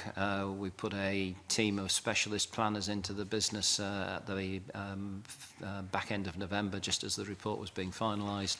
And they are upgrading the planning systems and effectively putting in new planning systems as the way you know, along the lines your colleague was inquiring about before. Rework on the vessels is being progressed effectively. I said previously, a program director was the first appointment that I made 2 weeks after I got into the yard, and has led the analysis that sits behind the report. He is now creating the controls and the project management structure that will allow us to have proper grip on the project. We have made some changes in terms of the engineering leadership and are putting in place the necessary controls to deal with the engineering shortcomings that I have described previously. There are some other changes in the structure that I'm not really in a position to comment on at present, but I've also appointed a Head of Business Improvement as her job title, who joined us at the first working day in January with a specific role to coordinate the process improvements and the change of the business. You know, fundamentally, I want to separate out the management of the ferry project from the management of the business turnaround. So the program director is very focused now on the management of the ferry project and the detailed working relationships with CMAL that go along with that. And the Head of Business Improvement will work closely with me as we go through the process changes that will allow us to have a sustainable business built on a solid foundation. So, in an answer to a previous question, did I get the impression that you've now taken the detailed design work that's required going forward for the ferries in-house? The detailed design work always was in-house. What's going on at present is that it's being done, and it's being done, it's being completed, it's being signed off. So the responsibility for that always rested with Ferguson. We're actually doing it now and doing it in the right order. So does that mean that you employ naval architects, or have you subcontracted that work to another company? Or we have employed more naval architects and marine engineers.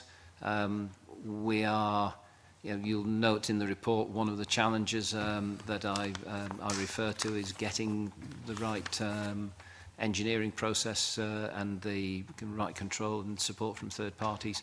We are looking at other third parties that we can work with as specialist designers, simply on the basis that manning up Ferguson's, sorry, that's, particularly as some of our best drafts people are female, that's the wrong word, so my apologies. You may have noticed that one of them just won the Queen's Silver Medal as for the best shipyard apprentice, or shipping industry apprentice of last year.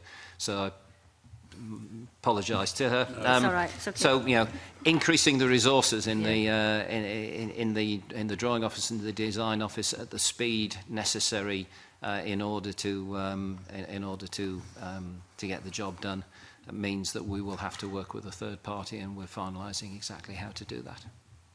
clearly the yard had other projects besides the 2 ferries ongoing. Are those still there? I mean, Alec talked about the welders, the contract welders coming in at 6:30. Were they working on the other stuff in the yard, or were they working on the ferries? So can you give me a sense of all the work that's happening in the yard, and whether other work will affect the timescales and the budgeting in relation to the ferries? Tim, I'm going to ask you to be brief on that. Of course. I think it's important. But yeah, okay. There are 3 other vessels in the yard. One of them is approaching completion. It'll be gone by the time you get to the to visit. the balance of the timetable means that that there's not a conflict between finishing those vessels and progressing 801, 802. We can, fix the design, fix the vessels, finish the small ones, and then move the labour across onto the ferries when we're ready to do good new work on them. Is broadly the sequencing. Okay, thanks. Thanks, Maureen. The next, Stuart, did you have a... Covered it. Okay. Jamie, I think you had a question, and then we'll go on to John Finney. Did you have a question? Yep. Okay, so we talked a little bit about the cost. Can I just check? You've covered the questions on cost here? Okay, thank you. So this document estimates that my costs are around £115 million maximum. There's a range there. I appreciate there's contingency built into that. But can I just ask why you make the decision, or a decision would be made, to spend more to finish what we already have rather than deliver what we should have delivered for the original budget? So why can't you, with it's a fresh blank piece of paper, a pencil, with £97 million, build 2 ships as was originally contracted? So in effect, scrap off what's been done and then start again from scratch. I'm asking why that. Yeah, why would you do what you're electing to do, which is the remedial work, backtrack, following on from the line of question that Mr. Chapman had, and spend more than was budgeted for the original 2 ferries on finishing the 2 ferries that we already have? It logically doesn't make any sense. So maybe you could enlighten us. I think the decision to complete the vessels rather than scrap them was largely driven by the timescale that scrapping them would require. We would have to do all of the process improvement work in terms of fixing the business, all of the design work as well. We'd scrap off vessels which are not without value and certainly not without time. So, and perhaps the best illustration is 802, which is the one on the berth. Yes, its paint's a bit ropey, but we can fix that. But the rest of it is okay and can be brought back into action in a reasonably controlled and prompt way. If we wanted to scrap it, start again from scratch, and get it to the stage that it is now, then it would be at least a year. Well, that's on the assumption that we would build those 2 ships. However, what if the government made a decision to build 2 ships, but not these 2 ships? So a lot of the evidence that we're getting from stakeholders, because at the end of the day, there are communities who haven't got ferries here, and that's what this is about, is how do we put a pipeline of ferry building in place that allows us to build the ferries indigenously, but also delivers and replaces ageing fleet in the CalMac fleet. And that's really what I think should lie at the heart of all this. And what I'm getting at is, why are we still pursuing an avenue to build ships which have clearly had difficulties in their design and manufacture? Would it not be in the interests of the island communities who need the ships to simply go back to the drawing board and build 2 reliable vessels that will meet the needs of those communities for the original £97 million budget, rather than spend £100 million on this design, which clearly is having difficulties? I think my remit is to deliver to the contract that, by whatever means, but to deliver to the contract that CMAL has placed with Ferguson. I can't comment on whether or not that contract should be changed and the requirements for the vessels varied. Do you not have a view on that at all? I'm afraid not. I don't know enough about the Scottish ferry services to be able to comment. I think, in fairness, Jamie, that's probably a question for CMAL when they come in as well, about the decision to plug on or to review. So I think I might ask you to park that question till we come back to it. John, you had some questions on, I think. I did. Perhaps just a little bit of background to it. First, I want to allude to the review board's report and on performance penalties. In particular, the ships are liable to exceed the contractual weight, be slightly slower than the contractual speed, and fuel consumption has been changed via contract amendment.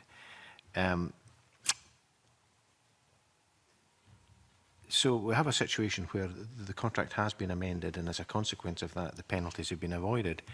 Can you comment on the environmental impact of this change and what it will mean in reality for the operation of these ferries, and perhaps give an outline of what the penalties would have been had the amendment not been agreed? Okay, the amendment that's referred to there, to that, and it's really a contractual note rather than a physical change on the vessel. The amendment that's referred to was made in 2016, and it reflected the fact that the original fuel consumption in the contract, which was defined by the performance of the engines and solely of the engines, so not of the vessel but solely of the engines, was based on the performance of the engines which were specified by CMAL at the time the contract was placed. The requirement for the contractual amendment all the way back in 2016 is that there was a change to the supplier's specification for the engines, and that changed the fuel efficiency of the engines. So that's purely, the reference there is purely a contractual matter in terms of the engine design moving on and the contract being amended to reflect what was actually available. The overall fuel efficiency of the vessels relates not just to the engines, which that point refers to. It relates to the gearboxes, to the shaft generators, to the efficiency of the propellers, the way they interact with the hull, the length of the vessel, the design of the stern, and various other things. So the overall fuel efficiency of the and fuel consumption of the vessel is a much broader point than simply the narrow contractual one with regard to the engine specification. Well, as committee colleagues will know, I'm not remotely technical, but what does that mean in terms of MPG or whatever we equate it at? Because it would seem that if you have ultimately a slower contractual speed and an increased weight, we're told everything, we have a climate emergency, everything's under consideration. What will it actually mean in terms of efficiency? Is this going to be less efficient? I think I'd say it's a narrow contractual point relating to the engines themselves. The efficiency of the ships is based on tank tests and various other things. I've not looked at how those compared with what CMAL originally intended, but I'll look at it and I'll write to the committee to provide a clarification. Thank you, Mr. Hare. That's helpful. Thank you. Thank you, John. May I just say, you asked to completely answer the question, the maximum contractual penalty with regard to fuel consumption is £25,000. £25,000? £25,000. Okay, thank you very much indeed. I don't see very much. Anyway, Emma, your question next, followed by Stuart. Yep, thank you. I will keep them very short. The report mentions challenges about re-energising the workforce. It basically uses the word demoralised workforce and improvement of productivity. So I'm interested in, I mean, there's other challenges in the report as well, but I'm interested in what is being done to improve the morale of the workforce, because I'm sure they are well aware of everything that's going on. I'm sure the workforce need to be considered and supported and thanked for their input as being the experts on the ground. So what's been done to improve the morale of the workforce? And you've already said that you're confident that future planning will be robust enough. So, you could just confirm that maybe for me, please. Sure, Alex will have something to add that you'll want to hear. But as far as the workforce, obviously the workforce at the point of administration had an extremely difficult time. They had thought that they were about to lose their jobs if and would have had the administration proceeded in a different way. So rebuilding their confidence in the future and the engagement is an important task in any turnaround. I think I have tried to be as open as possible with the workforce as we've been through the administration process. We've periodically held all hands briefings so that the workforce find out about changes before they're announced to the press, so they find out about management. With regard to the union, we have probably it's a bit ad hoc because there's a lot going on, but Alex and I have regular conversations. And one of the things that I think is extremely important, particularly in a turnaround, is to be able to give the employees a clear idea of what's going on and what's important. So in order to do that, in the first week of January, rather than try and address 300 and odd workers in the yard, I ran a series of small group briefings, roughly 30 people, 11 different sessions covering every employee in the business, including the night shift, which set out where the business had come since the administration, what was important in 2020, what we were going to be focusing on, and gave an opportunity for feedback. If I'm honest, probably less of an opportunity for feedback because of time constraints, and we're following up on that to provide better opportunities for feedback in the future. So I am trying to openly and positively engage with the workforce and in a two-way process. And I'm aware of the need for brevity, but I think it's an absolutely critical point, so perhaps indulge me with one more point. We've also, as part of the TUPE process, created what you might call a works council, so not just an hourly paid consultative body where clearly the union is the root, but a broader consultative body that affects all of the employees, and we will be maintaining that as a way of providing a better communication link between management and shop floor. And I'm sorry, I'm going to shut up. Alex, I'm sure you'd want to add. No, just to add on to Tim, one of the first questions John and myself, my colleagues in the trade union, had asked Tim when he took over as a turnaround director was, are you going to make roads into making temporary workers onto full-time contracts? We had temporary workers in the previous business who had been temporary workers for 4 consecutive years or more. They've been in the yard working for 4 years and they were always on a temporary 3-month rolling contract. So our guide was for Tim, the first question we asked him, is there a way possible? And it does, it gives them the bit of stability and they're not on a 3-month rolling contract. That was the first thing done as a company. They've got the 4-year workers, they're all on permanent contracts now. The workers on 2 years service, they're been looked at now, they're the next ones in line to be made permanent. We've got through a certain criteria.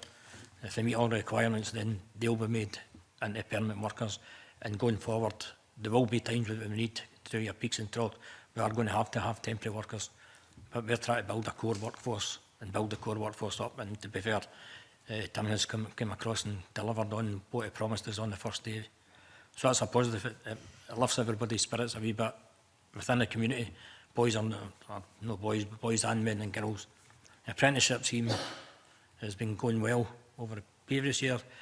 Last year we didn't have anybody, but this year I think we're moving forward, and it's an important part of the company going forward that we do have an apprenticeship scheme. We have an ageing workforce in our community just now in the shipbuilding industry as an ageing workforce, so we need to encourage young people to come into this industry and have a future in it. And just to be clear, we're talking about 300 employees' jobs have now been protected. Yeah. Can I give you the specific figures? 285 employees on the day of administration, 333 last Monday. So we are adding to employment. Okay. That's an observation and that was a comment, and I've taken it, and I'm going to move on straight away to the next question, which is from you, Stuart. Thank you, Convener. It's probably more directed towards Alex, but I'm quite keen for any of the 3 panellists to take an answer to this as well. When the yard was saved in 2014, Obviously, there was a huge amount of kind of fear beforehand. I went into liquidation, and then obviously it was saved.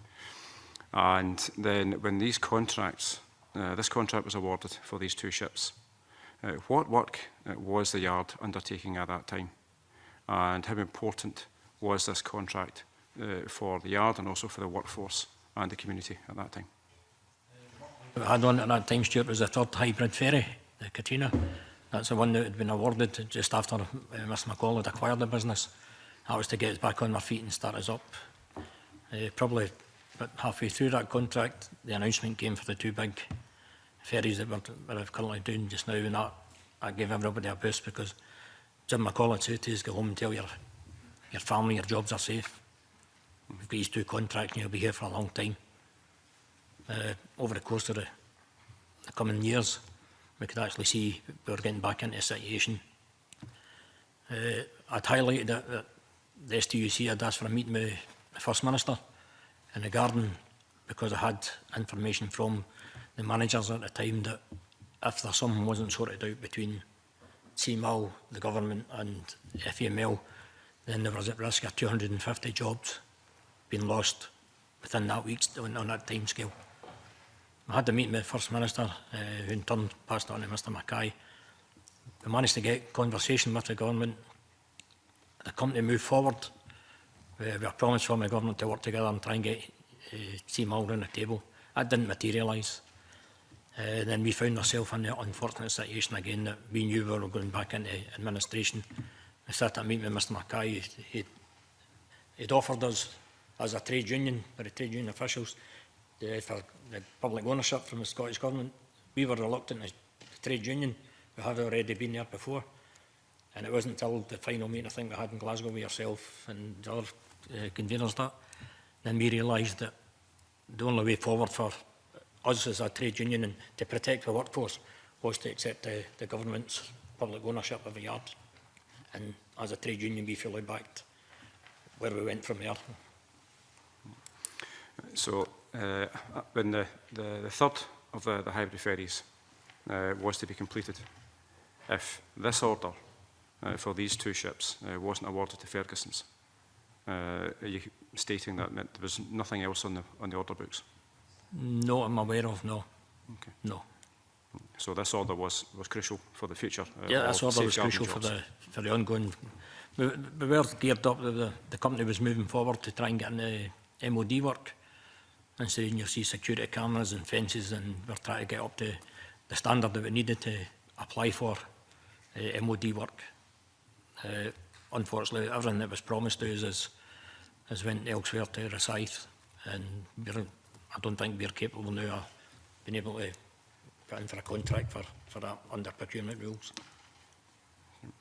And just my final question, if I may. Final one. Thank you, Convener. Tim, earlier on in your opening comments, that you used the phrase of regarding the processes and controls as to basically we weren't there, and also your report is very clear regarding the inadequate controls, etc. We've heard a lot of this morning, but how crucial is it for any type of work to operate effectively if those controls aren't there and if the management of those controls is not there? Briefly, if the processes we've spoken about, planning, project management, bill of material control, supply chain control, if those processes are not functioning or are absent, then it's almost impossible to complete a complex engineering project. Do you want a brief question, and then I've got some quick-fire questions at the end I'd like to ask. Yeah, no, it was more just sort of clarification that I presume that the original contract in 2014 was given through a tender process, not through any other means, so it had gone through its regular tender process. But secondly, the point about public ownership, which I'm sure there'll be questions for other panels on this, would have been in the hands of the administrators. It wouldn't have been a direct agreement between the government and the yard or indeed the workforce. So can you just clarify that that was the process that was followed? Yes, first part of the question, I believe there was a tendering process, and I'm sure CMAL will be able to answer that in detail. As far as the process with the administrators' responsibility was to explore the best outcome, and that certainly included exploring all of the commercial options available to them before there was a fallback agreement with government that said if a commercial option couldn't be found, that the government would step in. The administrators very comprehensively looked for other options, which is one of the reasons why it took from the 16th of August to the 2nd of December to get the transaction complete. Thank you. Yeah. Does any other committee members have any questions? I've got some quick ones, if I may. And first of all, I'd like to say I'm interested in process and procurement side of it particularly, and I understand there are other aspects just purely than process and procurement. But I think the announcement that the preferred bidder for the ferries was made by the First Minister on the 31st of August 2015. Tim, is Hyundai a big shipbuilder in South Korea, and are they turning out lots of ships? Yes, I think to both. Okay, so if a contract was awarded on the 31st of August 2015 to Hyundai, and they had the capability or the time slot within their programme, would they have been able to build the ferries in under 5 years? Yes, I think that it's reasonable to say that. Okay, would you have absolute confidence that they would have the management procedures in place to get round the stock items, the queries and all the rest of it in place, so that those weren't issues with all the points you've raised this morning about management? They're a very capable, globally competitive shipyard. I think it's reasonable to assume the answer is yes. Okay, the next question I have is, what happens if the spec laid down by CMAL isn't met on the ferries regarding by the turnaround company? So if the spec laid down in the original contract, are CMAL flexible enough to change the original spec now? Clearly the intention is to deliver the specification as contracted. We are formalising a process where if there are disagreements about the specification or the ability to deliver it, that there's a process by which we can deal with that. So do you think that process is more streamlined than it was in the past? Because when we went to the shipyard, we were told there were 600 queries outstanding, which still had to be answered by CMAL at that stage. Do you think you've streamlined the process so it could never get to 600 queries being out, or non-responses from CMAL on design issues? Yes, absolutely. Okay. We have a routine, and in order to get to the stage where we have had routinely had conversations at a very detailed level with CMAL, and on occasion CalMac, because of the implications for the end user.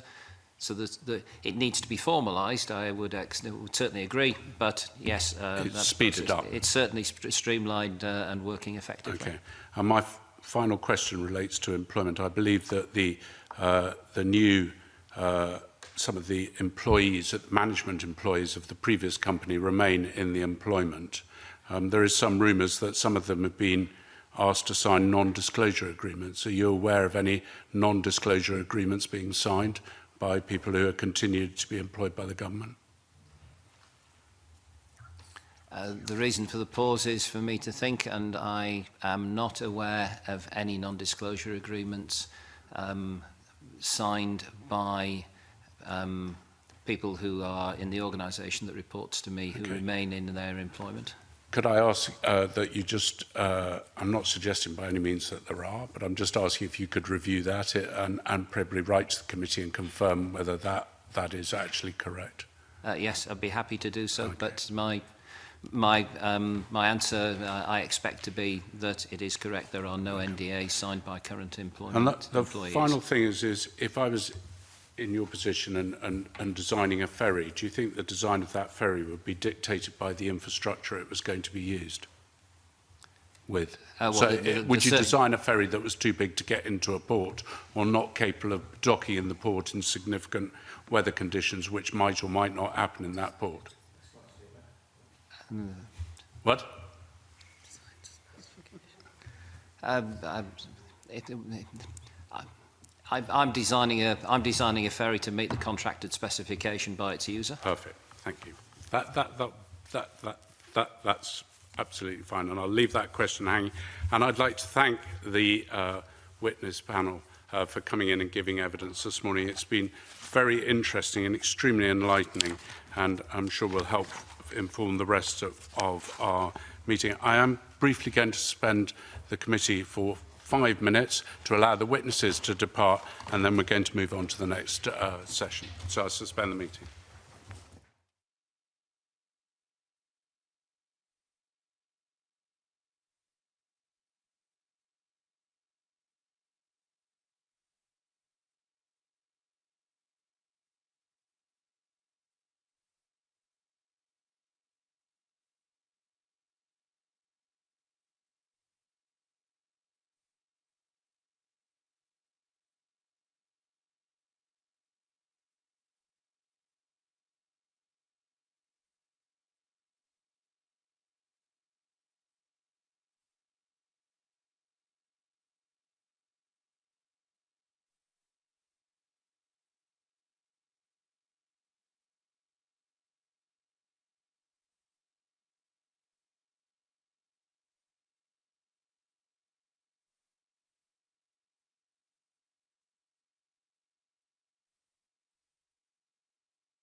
Thank you. I'd like to reconvene this meeting and move on to agenda item 2, which is public petition PE 01715.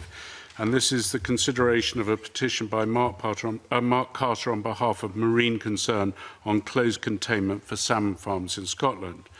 The committee has received responses to its request for information on research and other work being taken forward on closed containment by the aquaculture industry in Scotland and from the SSPO and the Scottish Aquaculture Innovation Centre. Additional comments have been submitted by the petitioner. I'd like to invite the committee if there are any questions or comments on this in relation to the information. John, I think you want to come in. Thank you very much indeed, Convener. Yes, it's been very helpful to get the responses we have, I think, both from Scottish Aquaculture, beg your pardon, Innovation Centre and the producers, indeed the petitioner and the other representations we've received. Many of them reference the report that the committee did and indeed the work of our sister committee in relation to this. And I know that, well, I shouldn't preempt what the committee will want to do with these reports, but I would understand that at some point we would want to revisit our findings and see where they are. I thought it was interesting that the producers talked about the equipment being referred to as being trialled in Norway and Canada, but the permitting scheme does not currently allow for trialling or piloting such innovations in Scotland. So I'd be keen to hear from SEPA in relation to this and understand their position. I think that would be helpful to our deliberations. And also I took the opportunity to, via SPICE, and this information will be available in SPICE, to ask the Scottish Aquaculture Research Forum about whether they had done any work on this. It is referred to in here in terms of some of the practical uses, but the reply came back. SARF has not specifically commissioned research into the economics of closed containment aquaculture, whether recirculation or other systems on land or fully enclosed pens at sea. It goes on to say that I think it is high time we have some high quality peer-reviewed research in Scotland on this subject. Unfortunately, that will not be through the vehicle of SARF, which will shortly be winding up due to a lack of funding after 15 years of delivery of relevant applied science in aquaculture. So that in itself disappointing. Again, they make reference to Canada. So I would hope the committee would agree to get information from SEPA, ideally in person here, or less so would be writing them, and to that end keep the petition open so that we make a fully informed decision regarding the petitioner's wishes. Please. Thank you, John. And before I bring in Angus, I've always made this declaration when it comes to aquaculture in Scotland that I have an interest in a wild salmon fishery. I don't believe there's any conflict here, but Angus. Okay, thanks. It's clear that there's the differing views on the commercial feasibility of closed containment salmon production. We've got the industry stating that recirculating aquaculture systems are neither technically nor commercially feasible in Scotland at this time, yet we've got the petitioner in his latest submission stating that RAS and other fully contained systems, which can be in land or sea, can be cheaper to operate, particularly at sea, as there's no temperature issues. However, from my comparatively limited knowledge of the industry, there can be temperature issues even at sea, as we've seen last summer. So, but it's clear, Convener, that as John Finney alluded to, Norway, Denmark, Canada, France and Spain are starting to select closed containment salmon production instead of open cage systems, because they know, to quote, that the status quo is not an option. So we should keep the petition open, I believe, as part of the committee's follow-up scrutiny work on salmon farming, and I would agree with John Finney that we do need to hear from SEPA and perhaps an update from SAMS and Oban as well. Okay. Jamie, you wanted to come in. Just briefly, I'm very content for the petition to remain open and for the committee to do what it feels necessary to take further evidence on the matter. However, I would refer members back to the wording of the petition itself, which does actually call on us to urge the government that salmon farm industry solely uses closed containment. And I think at some point, to be fair to the petitioner, the committee will need to take a view whether it agrees or disagrees with the premise of the petition.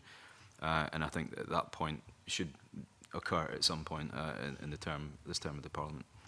Okay.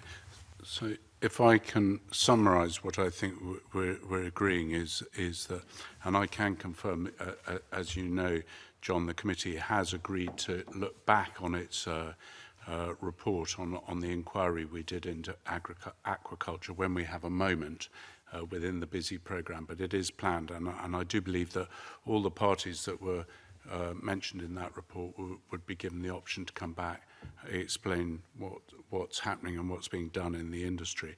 And therefore the committee seems to be of the opinion that until that is actually complete, it's probably worth keeping the petition open with the reservation that Jamie's made is that there will probably be an issue with the word solely, but the fact that the petition is there will allow us as a committee to question the interested parties and regulatory bodies when they come back to give evidence. Have I accurately summarised?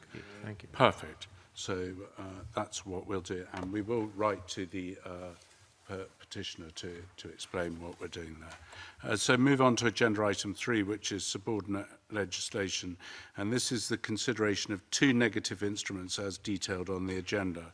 No motions to annul have been received. However, a comment has been received regarding the consideration of the future of the sea fish prohibited methods of fishing regarding the use of dredgers and creels in the area, and I suggest that, which has been circulated to the committee, that we pass that on to the Scottish Government so that when they consider this, which is an annual process in relation to this, they consider the points raised. Does any member have any other comments they would wish to raise? John. Thank you, Convener. No, I'm entirely supportive of the proposal you made there. I just wonder if we could perhaps get a response, given how quickly time moves on, well in advance, so that if there were issues or emerging issues, particularly regarding dredging, that we could consider them prior to our future deliberations on the next time such a statutory instrument appears, please. Indeed, I think that's incredibly sensible, and we'll ask the clerks to diary it to make sure that we get that response in due course. So my question is the committee agreed that it does not wish to make any recommendations in relation to these instruments? We are agreed, and that at that stage we're now going to move into private session. Sorry, before we move into private session, sorry. Just on the agenda, it doesn't say that we're moving into private session, and I wonder if, you know, there'll be people listening or watching this who will be expecting to hear what we have to say. Indeed, and the point I would make to you, we have agreed at previous meetings that we would review the evidence, and I will make sure if it's not on the agenda, which I don't have right in front of me at the moment, that it is on the agenda, but the private session is purely to review the evidence that we've heard this morning, and I'm just making the point that when we publish it the is agenda, item. It doesn't say it's private, but I will make sure it's clearer that that is the case. So on that basis, sorry, John. Yes. Excuse me, Convener, I wonder if there was other piece of subordinate legislation, the plant health. Did I miss that?